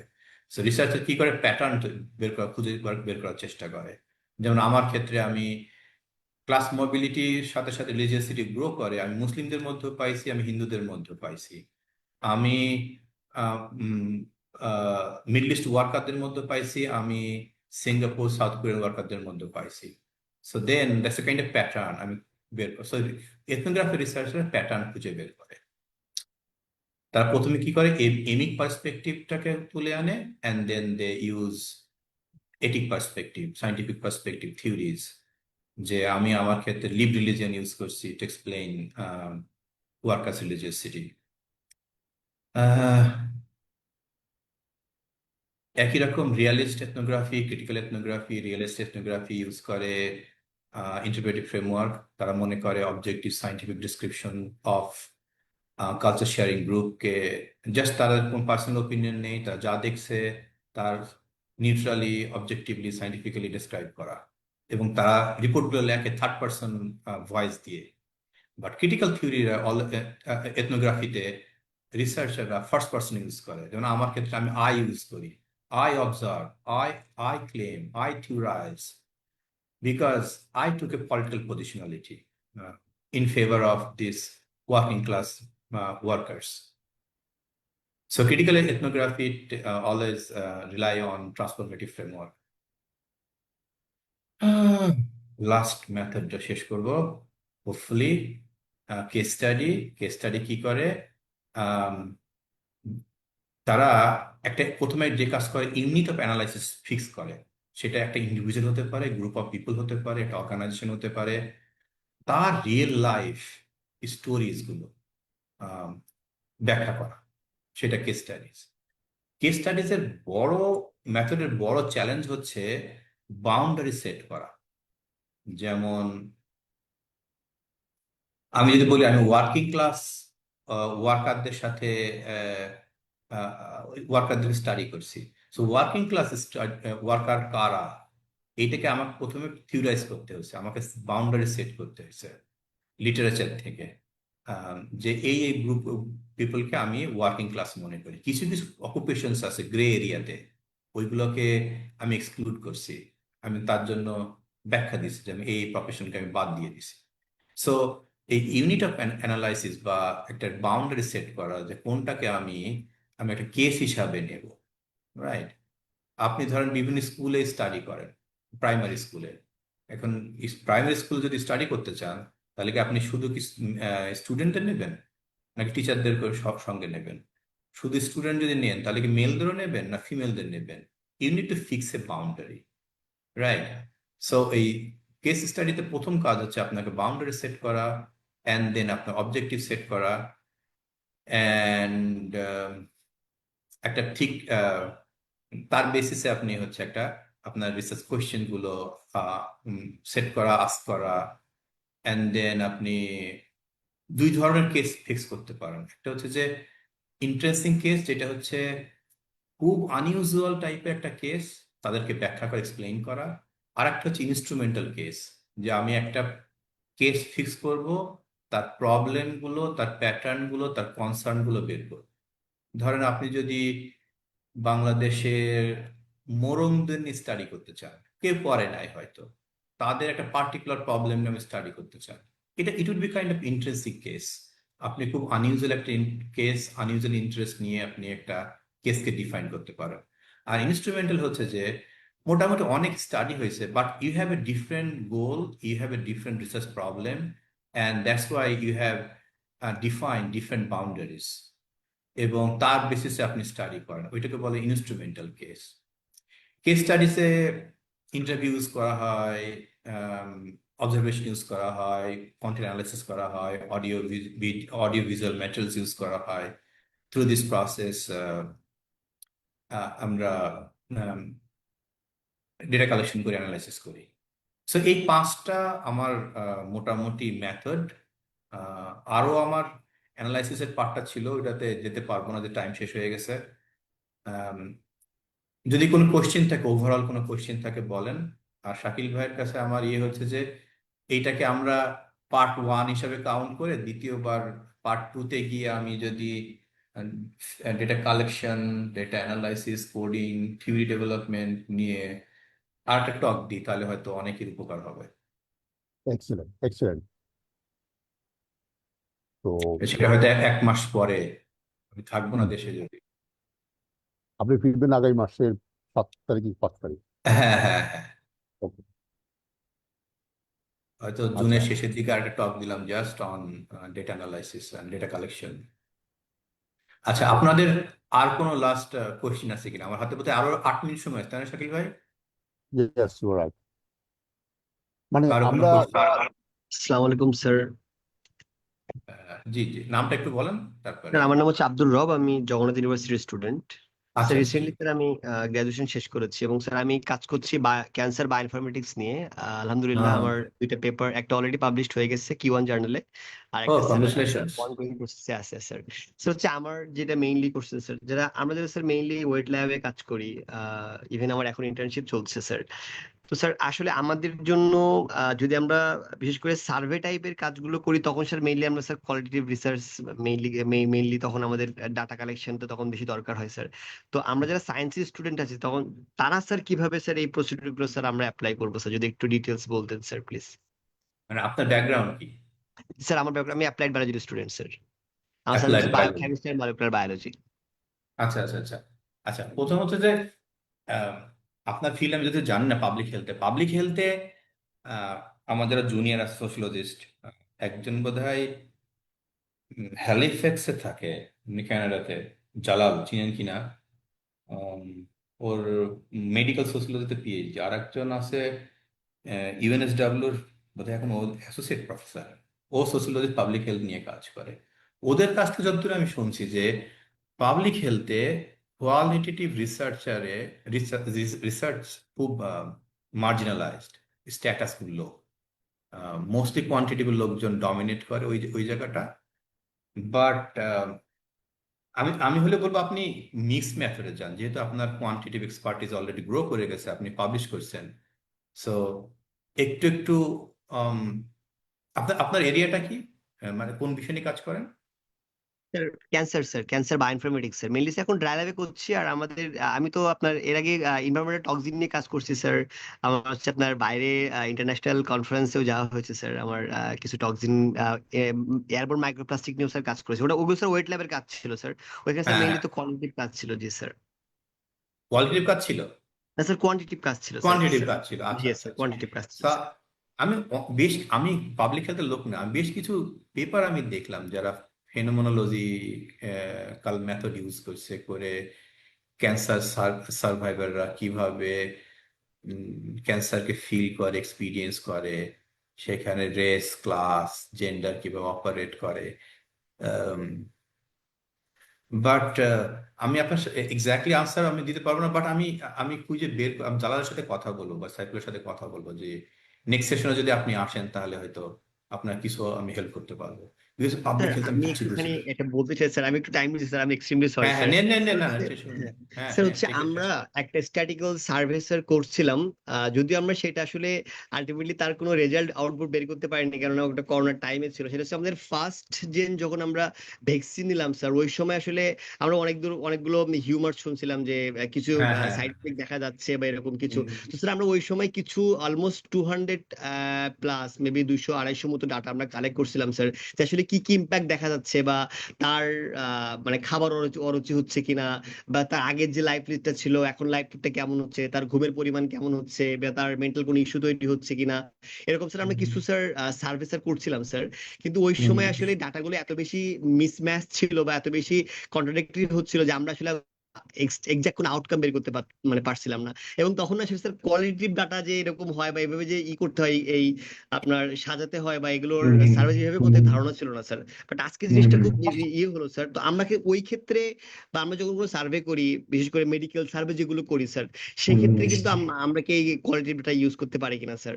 অবশ্যই পারেন, অবশ্যই পারেন। আপনি যে কন্ট্রাডিকশন কন্ট্রাডিক্টরি ফাইন্ডিংস পাচ্ছেন, সেইটা কেন কন্ট্রাডিক্টরি হচ্ছে, আপনি হয়তো কোয়ালিটেটিভে ভালো আনসার পাবেন, আপনি কয়েকটা, সেটা কি জেন্ডারের কারণে হচ্ছে, সেটা কি ক্লাসের কারণে হচ্ছে, তার কি এডুকেশনাল ব্যাকগ্রাউন্ডের কারণে হচ্ছে, আপনি উম, তাকে যদি ডিটেলস ইন্টারভিউ করেন কয়েকটা গ্রুপ অফ পিপলকে, তাদের ব্যাকগ্রাউন্ড, তাদের এডুকেশন, তাদের মেন্টাল স্টেট, অনেক সোশ্যাল ফ্যাক্টর থাকে না, সেগুলোর কারণে কিভাবে এক ধরনের কন্ট্রাডিক্টরি একটা রিপোর্ট করে, সেইটা বুঝতে হেল্প করে। স্পেশালি আপনি যদি ইনডেপথ ইন্টারভিউ করেন, এক্ষেত্রে ইনডেপথ ইন্টারভিউ খুব কাজে দেবে আপনার। জি ভাইয়া, জি sorry sir, I am so extremely sorry. হুম, এগুলো হ্যাঁ। বুঝতে পেরেছি। হ্যাঁ স্যার, ওকে। ওকে স্যার, আমাদের এরকম একটা মানে রিকোয়েস্ট থাকবে স্যার, বেশ কিছু সেশন আসলে স্যার কোয়ালিটেটিভ ডাটার উপরে চাই স্যার, তাহলে বিষয়গুলো আরো একটু ক্লিয়ার হতে পারবো স্যার প্লিজ। হ্যাঁ, আমি নেক্সটে আরেকটা just data collection, data analysis নিয়ে আরেকটা ইয়ে করবো। আজকে জাস্ট ইন্ট্রোডিউস করা। Okay sir, qualitative thank you so much sir. Research method এত ভাস্ট, এই 1-1.5 ঘন্টায় বোঝানো খুব মুশকিল। বাট আপনারা যে কোশ্চেন যখন করতেছেন না, তখন আসলে ব্যাপারটা এক্সপ্লেন করতে ইজি হয়। এই কারণে আমি চাই যে যারা পার্টিসিপেন্ট তারা যেন বেশি বেশি কোশ্চেন করে। কারণ আমি যখন পড়াই আমি তো ভাবছি আমি তো সবকিছু বলছি, কিন্তু অ্যাকচুয়ালি অডিয়েন্স ধরতে পারে না, অডিয়েন্স কোশ্চেন করলে আহ, ভালো হয় actually। আসসালামু আলাইকুম স্যার, আমি ওয়ালাইকুম সালাম। মোহাম্মদ লাদেন।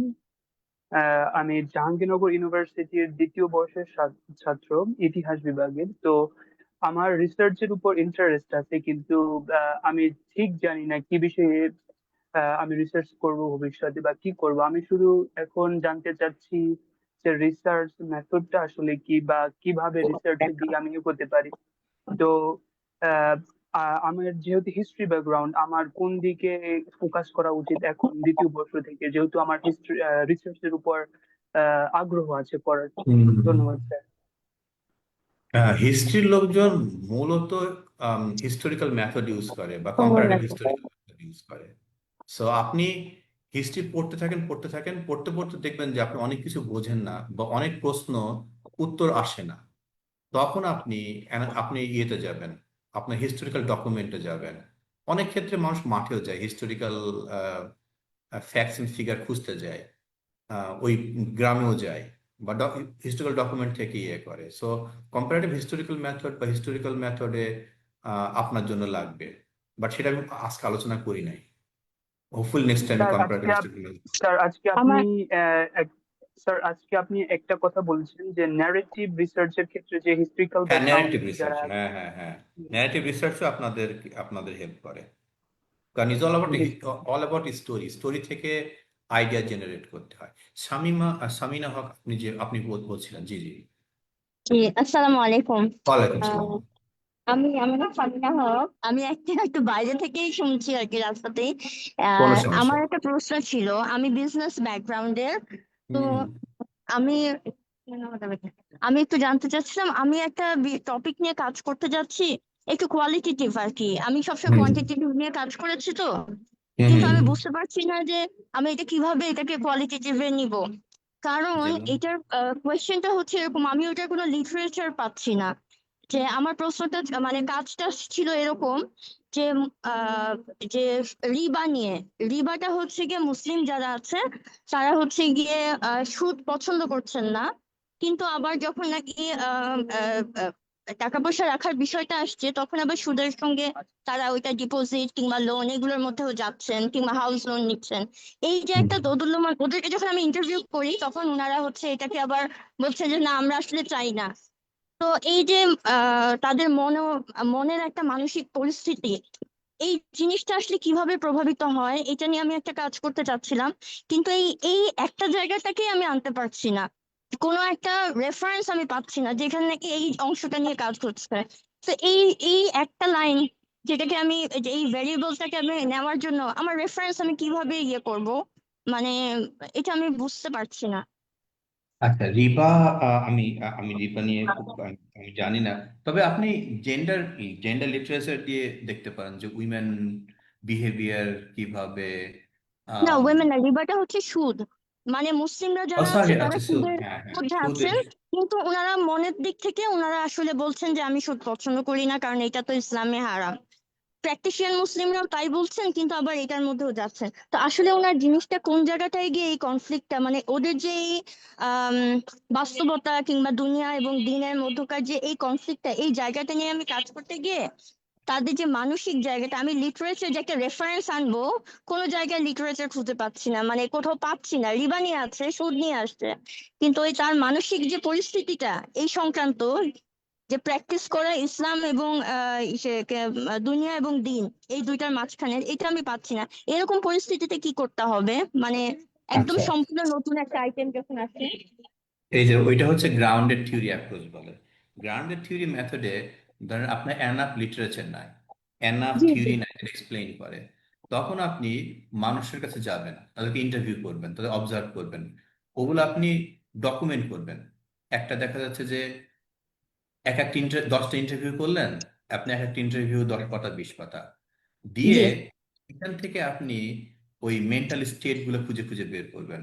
হুম আমি হুম। আপনার জিনিস দেখাই, একটু কোডিং এটা দেখালে আপনি ক্লিয়ার হবে।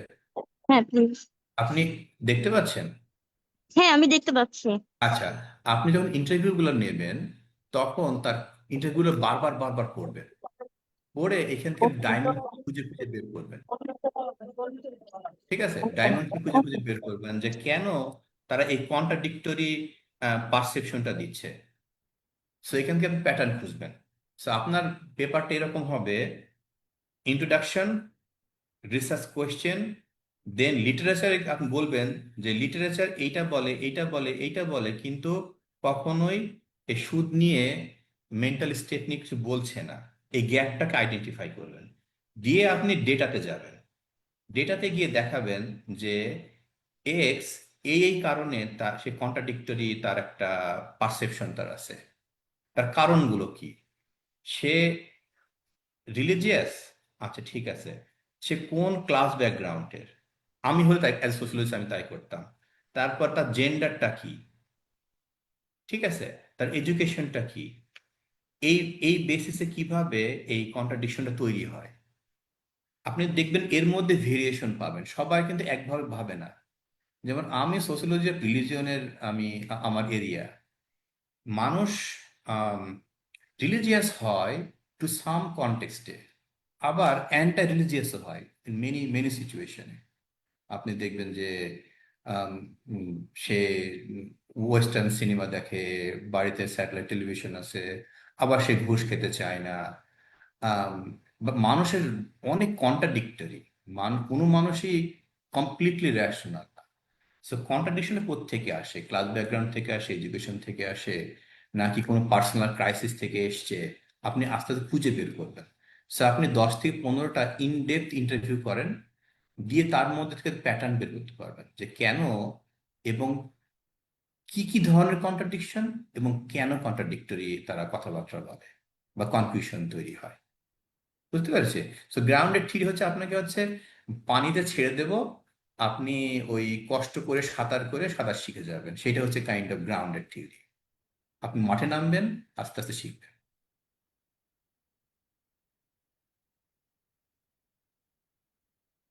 আর কেউ? স্যার স্যার আসসালামু স্যার আলাইকুম একটু স্যার। Sir please. স্যার আর আমার একটা কোশ্চেন ছিল স্যার, এফজিডি নিয়ে। কি নিয়ে? এফজিডি নিয়ে স্যার, ফোকাস গ্রুপ এফজিটি নিয়ে, ডিসকাশন হ্যাঁ নিয়ে হ্যাঁ একটা হ্যাঁ হ্যাঁ। question। স্যার আমি যেটা আমার থিসিস কাজে একটা মানে প্রবলেম ফেস করছিলাম, এটা হলো যেমন এফজিডি আমরা 6 থেকে 8 জন গ্রুপকে আমরা যখন মানে আমরা একটা গাইডলাইন দেই, ওই হুম গাইডলাইনে হুম মানে তারা যখন হলো মানে অ্যান্সার গুলো করে আর কি, হুম তখন হুম স্যার যেমন 6 জন মানে 6 রকমের অ্যান্সার করে। তো এটা হুম স্যার হুম। আসলে মানে অ্যানালাইসিসে গিয়ে আমরা আসলে এটাতে অনেক বেশি ইয়ে হয়ে যায়, মানে এটা অ্যানালাইসিসটা আসলে কি কোন পদ্ধতিতে করতে হবে বা কিভাবে, এটা যদি স্যার। আচ্ছা, আমার অ্যানালাইসিসটা এমন হতে পারে, কম্পেয়ার কম্পেয়ার করতে হয় কোন কোন কোন কারণে 6 জন 6 রকম বলছে। আপনার ডিফারেন্সিয়েশনের মধ্যে কমনলিটি থাকে। দেখবেন যে 6 জন 6 রকম কথা বলে, তার মধ্যে আপনি একটা কমন ফ্যাক্টর খুঁজে পাবেন, আপনি অবশ্যই অবশ্যই পাবেন। সেটা হবে আপনার কজ, রাইট? আমি আমি যাই, আপনি যদি 2 একটা এক্সাম্পল দিতেন তাহলে আমি বলতে পারতাম যে এই ডাইভার্সিটির মধ্যে এক ধরনের কমন প্যাটার্ন আপনি খুঁজে পাবেন। আপনি একটু ক্রিটিক্যালি চিন্তা করে স্যার দেখবেন, দেখবেন স্যার পাবেন। যেমন হলো আমার যে টপিকটা ছিল এটা ছিল হলো প্রাইভেট হেলথ কেয়ার প্রাইভেটাইজেশনের কারণে মানে হুম ফার্মার যারা আছে তারা স্বাস্থ্য সেবাটা ঠিক মতো পাচ্ছে কিনা। তো হুম এখানে তাদের যে মানে পারসেপশন ছিল, কেউ বলে যে এটা মানে অনেকটা বিজনেস কেন্দ্রিক হয়ে গেছে, যার কারণে তারা ঠিক মতো সেবাগুলো পাচ্ছে না বা তাদেরকে হুম মূল্যায়ন করা হচ্ছে না, বা তারা যখন লুঙ্গি পরে যাচ্ছে তখন তাদেরকে মানে ডাক্তার সেভাবে মূল্যায়ন করতেছে না, বা তাদেরকে হুম নেগলেক্ট করা হচ্ছে, বা হুম নার্সরা তাদেরকে মানে ভেতরে ঢুকতেই দিচ্ছে না বা কথা বলতে হুম দিচ্ছে না। বা হুম। এই টাইপের যখন কথাগুলো আসে তখন স্যার আসলে মানে এখানে কেউ আবার একমত হয়, কেউ বলে যে না আমি যাইতে পারি, বা এই টাইপের মানে তাদের কেউ বলে অ্যান্সার। যে আমি কেউ বলে যে আমি হচ্ছে যে সেবা পাই, কেউ বলে যে আমি না, আমাকে নেগলেক্ট করা হয়েছে, পাই না, তাই না? কন্ট্রাডিক্টরি। জি স্যার। এটা এটা বলছেন যে হ্যাঁ, আপনি সেখানে তখন আমার অ্যাজাম্পশন সেটা হচ্ছে যে আপনি দেখবেন যে এক এক মানুষের এক একটা পারসেপশন থাকে, এক্সপেকটেশন থাকে। যার এক্সপেকটেশন অনেক হাই, সে যখন সরকারি হাসপাতালে যায় তখন সে বলে যে না, আমাকে ট্রিটমেন্ট করে নাই, আমার দিকে তো হাসে নাই, ডাক্তার মুখ গোমরা করেছিল। আর যার এক্সপেকটেশন অনেক লো, একটা প্যারাসিটামলও ঠিক মতো কেনার ক্ষমতা নাই, লুঙ্গি পরে থাকে, যখন যায় গিয়ে একটা প্রেসক্রিপশন করে দেয়, 2টা প্যারাসিটামল দেয়, সে খুব খুব খুশি হয়ে যায়। সো আপনি এখানে ক্লাসের কথা বলতে পারেন বা এক্সপেকটেশনের কথা বলতে পারেন। যখন এক্সপেকটেশন হাই থাকে তখন ভালো ইয়ে করে না, মনে করে যে না, তার ভালো সার্ভিস দেয় না। আবার তার ব্যাকগ্রাউন্ডের কারণে এক্সপেকটেশন লো থাকে, তখন সে মনে করে এটা। সো তাহলে আপনাকে স্যার মেন এখানে মেন খুঁজে বের করতে হবে কি কারণে, সেইটা এখানে স্যার আমরা রিসার্চারের ওই কাজ। যে ক্লাসগুলো নিয়ে আসবো হ্যাঁ হ্যাঁ, সেইটা তখন। আপনার রিসার্চারের কাজ, খুঁজে খুঁজে বের করা কেন কন্ট্রাডিকশন। বুঝতে পারছি স্যার, তখন স্যার এখানে ক্লাস, জেন্ডার বা এজ হ্যাঁ এইগুলো হ্যাঁ চলে আসবে। হ্যাঁ, এগুলা খুঁজে বের করবেন কি হয়েছে। একজন বোধহয় হাত উঠাইছেন, কে যেন? জি ফৌজিয়া, স্যার। আহ, স্যার ফেরদৌসী স্যার। আমি একটু একটু আগে যে আপুটার কথা বললেন ওনার কথা ধরেই বলতে চাচ্ছি। মানে উনি যেটা উল্লেখ করলেন যে সোশ্যাল তার বিলিফ আছে রিলিজিয়ান পার্সপেক্টিভ থেকে ঘুষের উপরে, বা হুম সুদের হুম হুম উপরে, হুম। কিন্তু সুদের সে উপরে, এটা হ্যাঁ। প্র্যাকটিস করতে পারছে না। তো আমরা কি এটাকে কগনিটিভ ডিসঅনেন্স থিওরি দিয়ে এক্সপ্লেইন করতে পারি? যেমন হচ্ছে যেখানে মানুষের বিলিভ থাকে বাট তার প্র্যাকটিস অন্যরকম হয়, অর্থাৎ বিলিভ আর প্র্যাকটিসের এক্স্যাক্টলি, মধ্যে একটা গ্যাপের কারণে হ্যাঁ। যে স্যার একটা মানসিক দ্বন্দ্ব তৈরি হয়। আর সিম্বলিক ইন্টারাকশনিজমের মাধ্যমেও কি এটা করা যেতে পারে? যেমন মানুষের হচ্ছে পরিবেশ পরিস্থিতি উপরে হচ্ছে তার প্র্যাকটিসটা চেঞ্জ হয় বা তার ইন্টারাকশনটা চেঞ্জ হয়। তো সেক্ষেত্রে উনি দুইটা থিওরি ইউজ করে কি উনার হ্যাঁ, রিসার্চটা সেইটা করতে পারে কিনা? দুইটা থিওরি ইউজ করে আপনি একটা নতুন থিওরাইজ করলেন এবং সেইটা দিয়ে আপনি সুদের এটা এক্সপ্লেন করতে পারেন। যেহেতু আপনার ডিরেক্টলি এটা লিটারেচার নাই, সো আপনি সেভাবে করতে পারেন, হ্যাঁ পারেন। এইটা হচ্ছে রিসার্চারের ক্রিয়েটিভিটি, যে আপনি কিভাবে এই কারণে থিওরি বেশি দরকার। থিওরি এবং মেথড ছাড়া রিসার্চ হয় না। আর কেউ? আমার হ্যালো মনে স্যার। এক্সকিউজ মি, আমার মনে হয় যে সাদিকুর রহমান উনি একটা এসএমএস করেছেন, তিনটা এসএমএস করেছেন। সরি, আমি এসএমএস গুলো পড়ছি না, sorry sorry sorry sorry sorry আচ্ছা, সাদিকুর, সরি সরি। আচ্ছা, সাদিকুর রহমান, আসসালামু আলাইকুম। আমি সাদিকুর রহমান, কেস স্টাডি নিয়ে একটা জানা ছিল। আমার কাজের ফিল্ড চা বাগান, সেখানে আমি ডাইভার্স ইকোনমি, সোশিও ইকোনমিক প্যাটার্নগুলো দেখার চেষ্টা করি। সেক্ষেত্রে আমি শুধুমাত্র বাগানের শ্রমিককে পার্সোনাল হিসেবে সিলেক্ট করি। সেক্ষেত্রে কেস স্টাডি মেথড অ্যাপ্লাই করার সুযোগ আছে। হ্যাঁ, কেস স্টাডি মেথড সুযোগ আছে। কেস স্টাডি মেথড অবশ্যই এখানে খুব ভালো মতো ইয়ে করা হয়। তো সেক্ষেত্রে আপনি তার বায়োগ্রাফিক্যাল অ্যাপ্রোচ অথবা ওরাল হিস্ট্রি আপনি নিতে পারেন, নিয়ে চা বাগানের শ্রমিকদের ইকোনমি, সোশিও ইকোনমিক প্যাটার্ন আপনারা দেখতে পারেন পারেন সম্ভব। সাদিকের আরেকটা পার্টিসিপেন্ট নারী শ্রমিক, পুরুষ শ্রমিক, হোল্ডার, হ্যাঁ কয়েকটা ক্যাটাগরি আপনি করতে পারেন। নারী শ্রমিকদের একজন বা দুজনের কেস, পুরুষ শ্রমিকের কেস, কয়েকটা মালিকের কেস, এইভাবে ধরে আপনি করতে পারেন।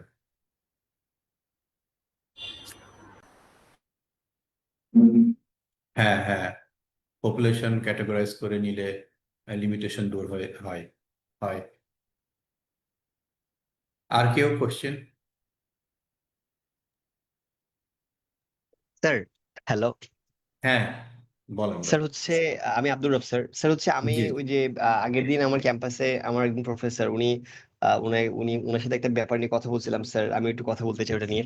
স্যার হচ্ছে আমরা রিসেন্টলি স্যার একটা হাইপোথিসিস স্যার ডিজাইন করেছি স্যার। ব্যাপারটা এরকম এরকম স্যার, এই যে ধোলাইখাল আছে স্যার, ধোলাইখালে আমরা জানি যে বিভিন্ন পার্টসে গাড়ি এবং কারের পার্টস যারা করে আর কি, মেরামত করে, ওখানে হুম কিছু হুম কিছু ওয়ার্কার কাজ করে স্যার। এবং মোস্টলি স্যার ওই ট্রেন্ড বাট আনএডুকেটেড, ব্যাপারটা একটু এরকম।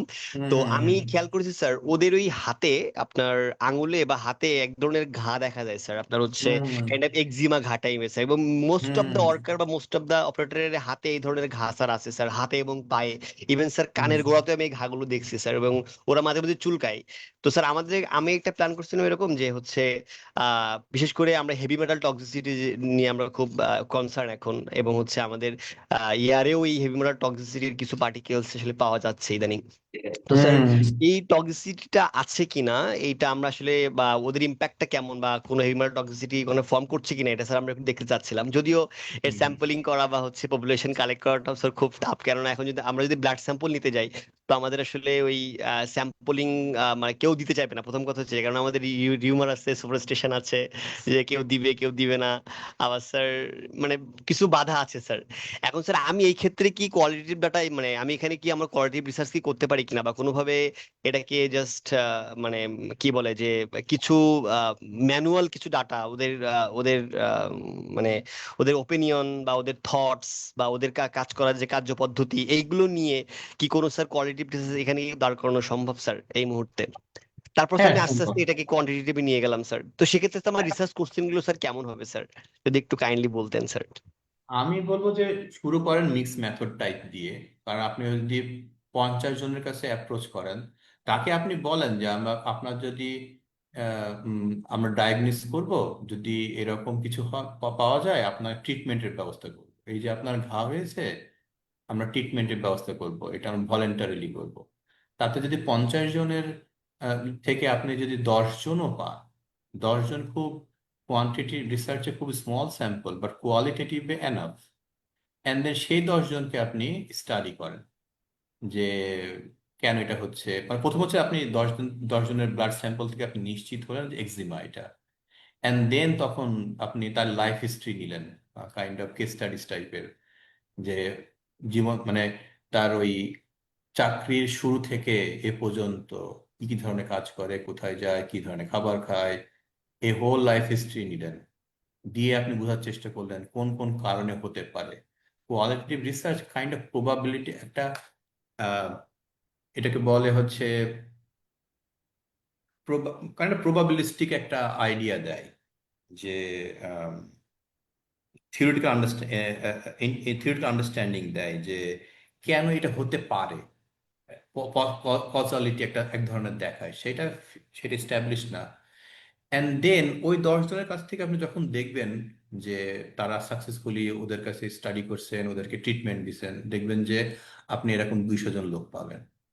সো কোয়ালিটেটিভ আপনার কাইন্ড অফ শুরু হোক, আপনি সেখানে এক ধরনের ইনসাইট পাবেন, প্রবাবল কজেস গুলো পাবেন, প্রবাবল কনসিকুয়েন্সেস গুলো পাবেন, একটা মেকানিজম পাবেন। পরে সেটা লার্জ স্কেলে কোয়ান্টিটিভে গিয়ে ওইটাকে স্ট্যাবলিশ করবেন আপনি, ওই যে 200-300 স্যাম্পল নিয়ে সার্ভে করে সেটাকে ওই কজালিটি স্টাবলিশ করতে পারবেন। আচ্ছা, এরপরে হচ্ছে অর্পিতা, আপনি বোধহয় হাত উঠাইছেন। সজীব এরপরে আপনাকে ইয়ে দেবো। হ্যাঁ, অর্পিতা আপনি হাত উঠাইছেন।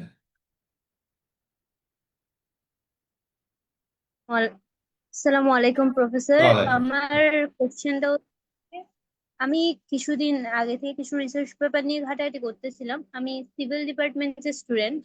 তো আমার সিভিল ইঞ্জিনিয়ার। রিসার্চটা, জি স্যার, আমি স্যার যে রিসার্চ পেপারটা নিয়ে ঘাটাঘাটি করতেছি ওটা মেইনলি হচ্ছে কনক্রিটের উপর। কনক্রিটে হচ্ছে যে প্লাস্টিক ইউজ করে ওইটার মানে রিউজ কিভাবে করা যায় কনক্রিটের মধ্যে।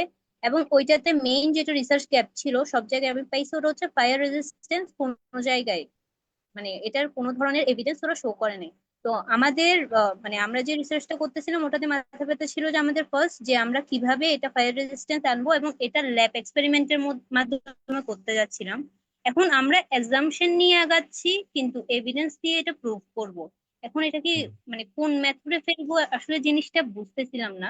আমার কোয়েশ্চেনটা হচ্ছে কোন মেথডে ফেলবো এটা।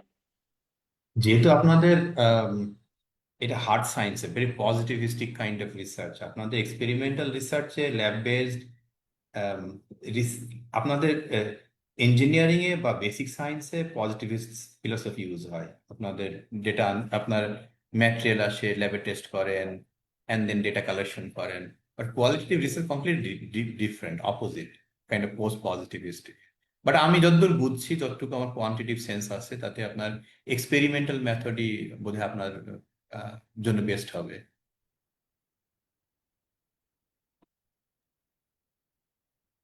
Thank you sir.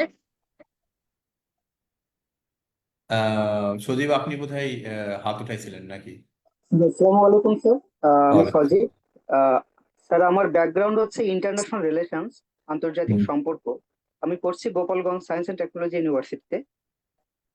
স্যার আমার যে থিসিস চলতেছে স্যার, থিসিসটা স্যার কোয়ালিটেটিভ বেসড। আমার স্যার থিসিসের টপিকটা কি একটু বলবো? বলেন। জি স্যার, টপিকটা হচ্ছে sir humanitarian diplomacy under geopolitical constraint, Bangladesh strategic hedging in the Rohingya crisis amid evolving Indo-Pacific power rivalries. মানে আমাদের যে হিউম্যানিটেরিয়ান ডিপ্লোমেসি রয়েছে সেটা জিওপলিটিক্যাল কিছু কনস্ট্রেইন্টে পড়ে গেছে। মানে ইন্দো প্যাসিফিক যে ইভলভিং যে ইরা আছে সেক্ষেত্রে স্যার মানে এটা কোয়ালিটেটিভ বেসড। জি স্যার, তো ওইখানে স্যার আমার ডাটা কালেকশনটা কেমন হবে স্যার? মানে secondary based, but primary data কিভাবে আমি কালেক্ট করতে পারি? কেন আপনি রোহিঙ্গা ক্যাম্পে যান, আচ্ছা রোহিঙ্গা ক্যাম্পে গিয়ে আপনি ওদের সাথে কথা বলেন ওরা কি চায়, এন্ড দেন আচ্ছা। সেকেন্ডারি লিটারেচারে আপনাদের থিওরি গুলো আছে, আমি তো জানি না, ইন্টারন্যাশনাল রিলেশনস আমি লোক না। জি তো আচ্ছা সেইটা আচ্ছা। দিয়ে কিভাবে এরা কি চায়, তা আপনার রিসার্চ অবজেক্টিভটা কি, অবজেক্টিভ দু একটা বলেন শুনি।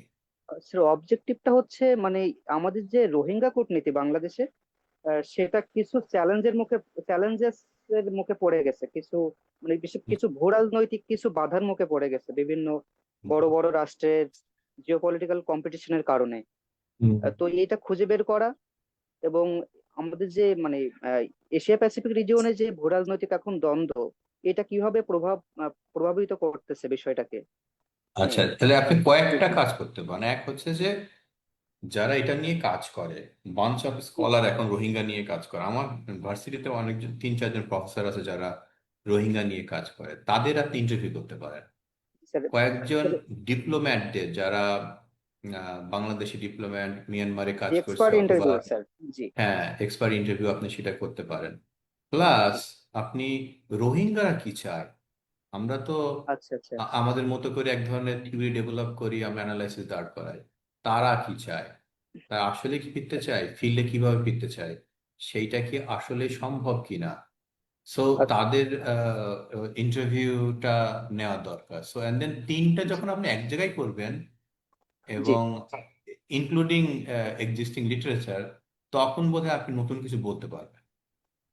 জি জি, বুঝতে পেরেছি স্যার। ধন্যবাদ স্যার। জি। কাজী মুস্তাফিজুর রহমান।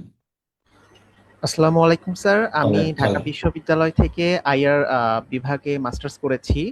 তো স্যার আমি রিসেন্টলি একটা বিষয় নিয়ে রিসার্চ কোশ্চেন নিয়ে কাজ করার চেষ্টা করছি, এখনো কাজটা সম্পূর্ণভাবে শুরু করিনি। সেটা হচ্ছে স্যার, বাংলাদেশের ক্ষুদ্র নৃগোষ্ঠী যারা, তাদের মধ্যে বিদেশে পড়তে যাওয়ার কিংবা মাইগ্রেট করার প্রবণতা কেমন, এই বিষয়ের উপরে। স্যার যদি এই বিষয়ে আমাকে একটু হেল্প করতেন, ডাটা কালেকশন কিংবা আমি যখন স্যাম্পলটা নিব, আমি প্রথমত চিন্তা করেছিলাম স্যার ঢাকা ইউনিভার্সিটিতে যারা পড়াশোনা করে তাদের মধ্যে থেকে একটা ইনডেপথ ইন্টারভিউ নিব আর এক্সপার্ট কিছু অপিনিয়ন নিব। কিন্তু এখন স্যার মনে হচ্ছে এটা কিছুটা বায়াসড হয়ে যাবে, যেহেতু আমি ওদের পুরো পার্বত্য চট্টগ্রামকে নিয়েই কাজ করতেছি। সেই ক্ষেত্রে কি আমার মানে কি বলে ওটাকে, এথনোগ্রাফি স্টাডি করা উচিত তাদের উপর, নাকি স্যার আমার ওখানে জাস্ট হচ্ছে ইন্টারভিউ নিলেই জিনিসটা হয়ে যাওয়া উচিত? স্যার আপনার মতামত চাচ্ছি। আপনি আপনি এথনোগ্রাফির স্ট্যাটাস কোয়ালিটিভ রিসার্চে অনেক হাই, আপনি এথনোগ্রাফি করতে পারলে খুব ভালো হয়। এথনোগ্রাফি মানে যে ওখানে থাকতে হয়, থাকতে হবে ওখানে, আপনাকে নির্দিষ্ট সময় স্পেন্ড করতে হয়, ওদেরকে বুঝতে হয়। এবং এথনোগ্রাফির মধ্যে ইনডেপ ইন্টারভিউ থাকে। সো আপনি ইউনিভার্সিটি স্টুডেন্ট, আপনি ওই এলাকার কলেজের স্টুডেন্ট, বা যারা হাই স্কুল ড্রপ আউট, মানে সব ধরনের লোককে আপনি ইন্টারভিউ করতে পারেন। তার সাথে সাথে রিক্রুটিং যে এজেন্সিগুলো থাকে, তারা কিভাবে এদেরকে অ্যাট্রাক্ট করে, তারা কিভাবে ফেসিলিটেট করে মাইগ্রেশনকে, সেটা আপনি দেখতে পারেন। এক হচ্ছে কেন যায়, আর একটা 2 হচ্ছে আপনি বুঝবেন যে মাইগ্রেশনের যে মেকানিজম, যে নেটওয়ার্ক, সেটাও আপনি বুঝতে পারবেন। আম, আহ, আরো যদি ভালো হয়, বিদেশে যারা থাকে তারা কিভাবে নিয়ে যায়। ঠিক আছে, এক হচ্ছে যে তারা তারা যেতে চায়, অবজেক্টিভ কন্ডিশন। 2 হচ্ছে আপনার নেটওয়ার্ক, যারা রিক্রুটিং এজেন্সি বা উম, ওই বিদেশে যারা থাকে তারা অফার লেটার পাঠায় বা জব অফার করে নিয়ে যায়। হোল মেকানিজমটা আপনি এক্সপ্লোর করতে পারেন।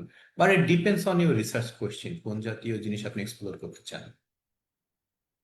Thank you so much sir. আর স্যার স্যাম্পল সাইজটা কতটা হলে আর কি কোয়ালিটেটিভ রিসার্চে মোর দ্যান 20 ইনডেপথ ইন্টারভিউ হলেই এনাফ। মোর দ্যান 20 কোয়ালিটেটিভ রিসার্চে। Thank you so much sir, অনেক হেল্প হলো স্যার।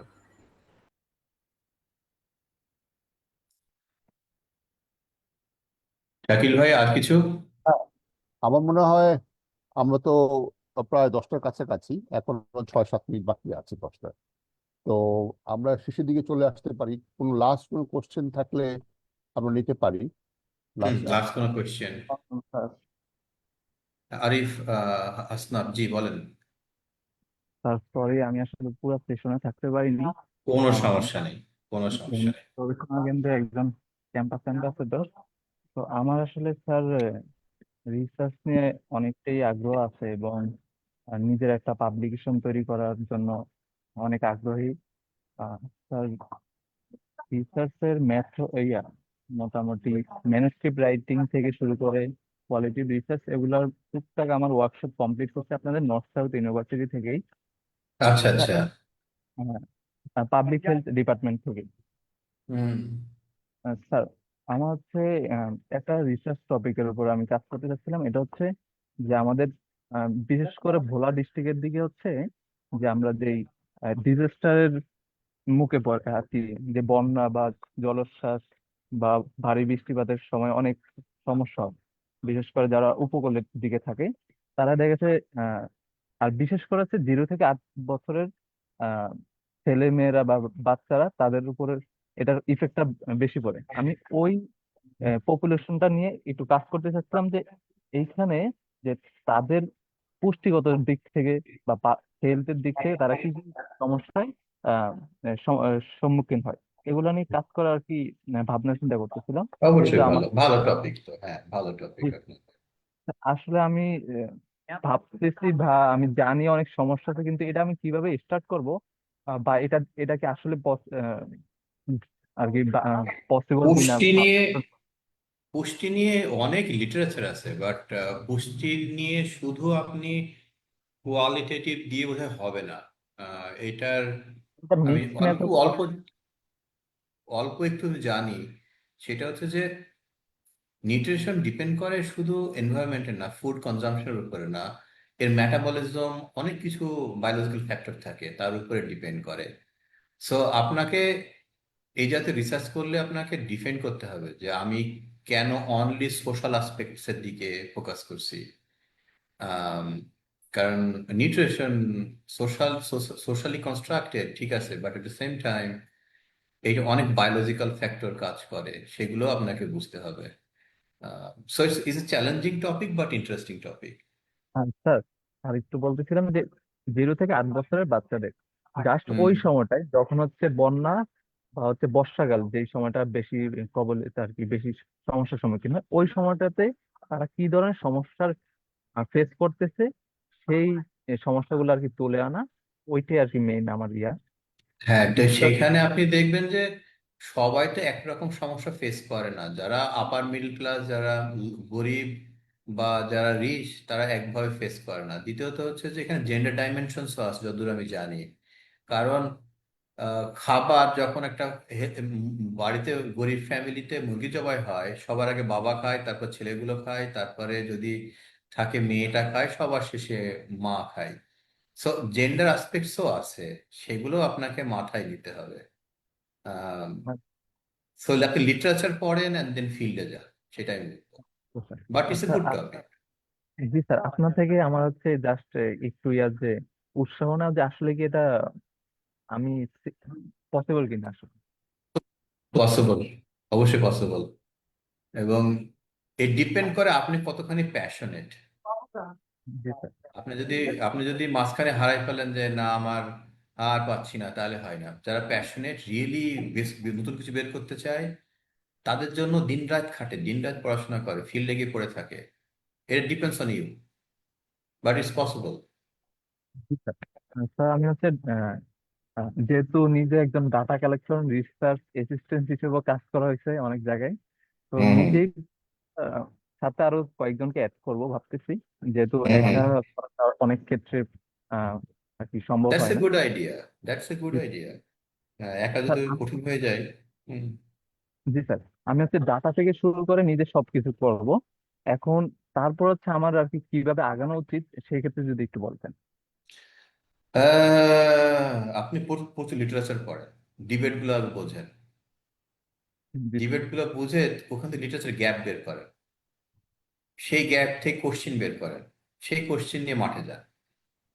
এখন প্রচুর পড়তে হবে, ক্রিটিক্যালি পড়তে হবে লিটারেচার।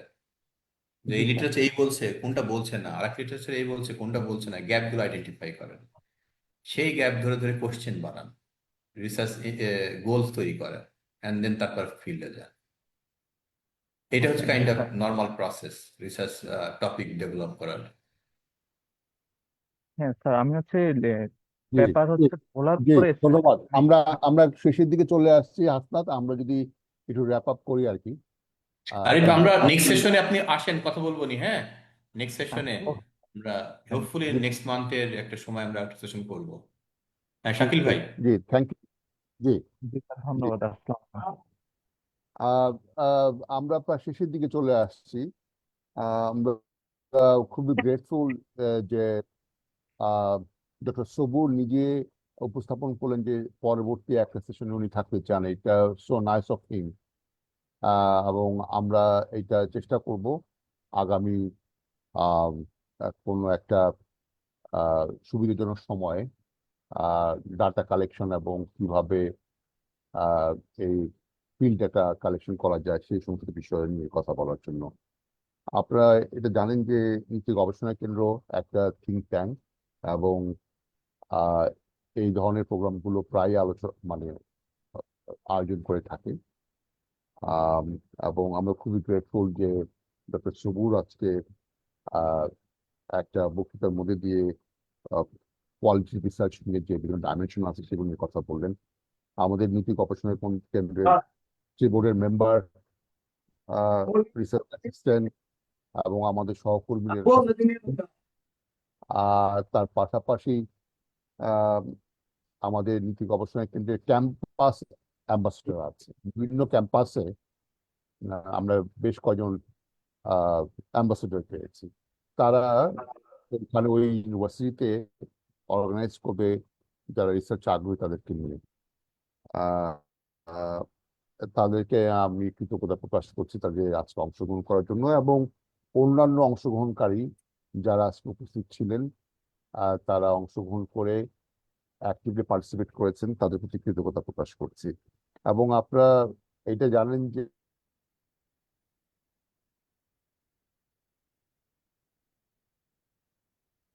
শাকিল ভাই মিউট হয়ে গেছে বোধহয় আপনার, নাকি? শুনতে পাচ্ছি না।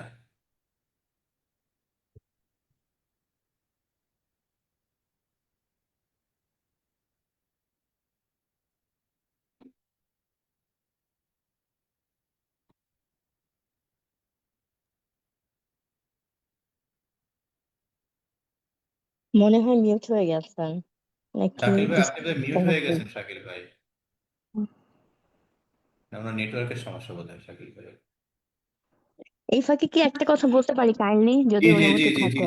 জি জি জি। হ্যাঁ, যে বলতে চাচ্ছিলাম যে আপনি অনলাইনে তো আমরা আসলে পৃথিবীর যে কোনো কর্নার থেকে ইনশাল্লাহ কানেক্টেড হতে পারি।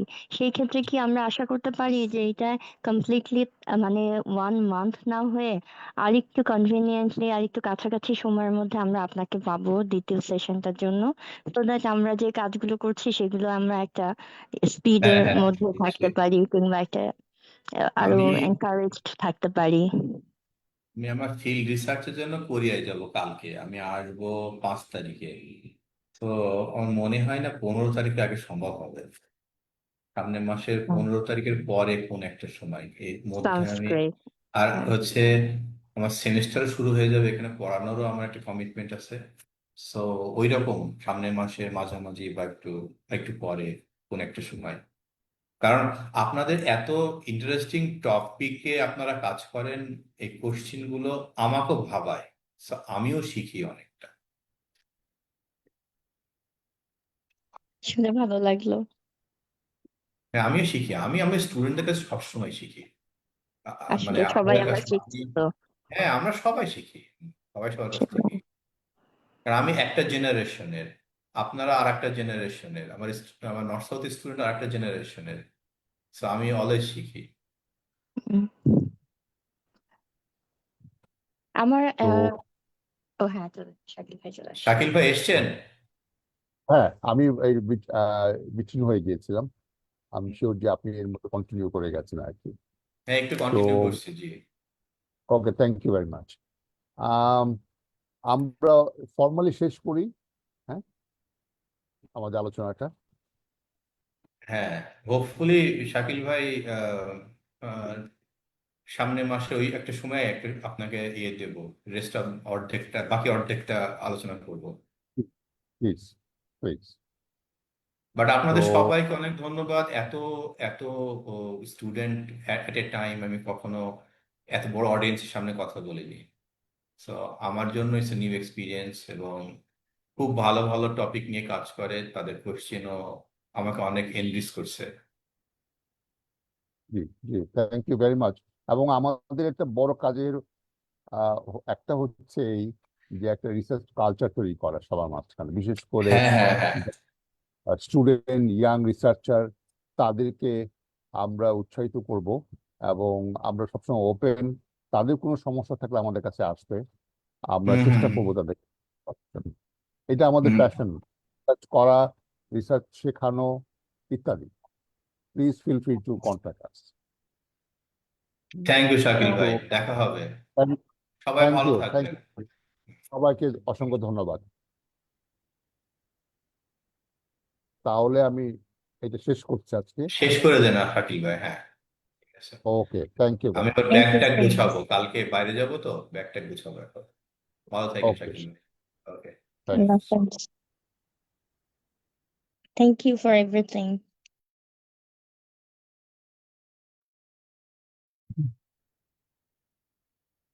থ্যাংক ইউ স্যার, আসসালামু আলাইকুম।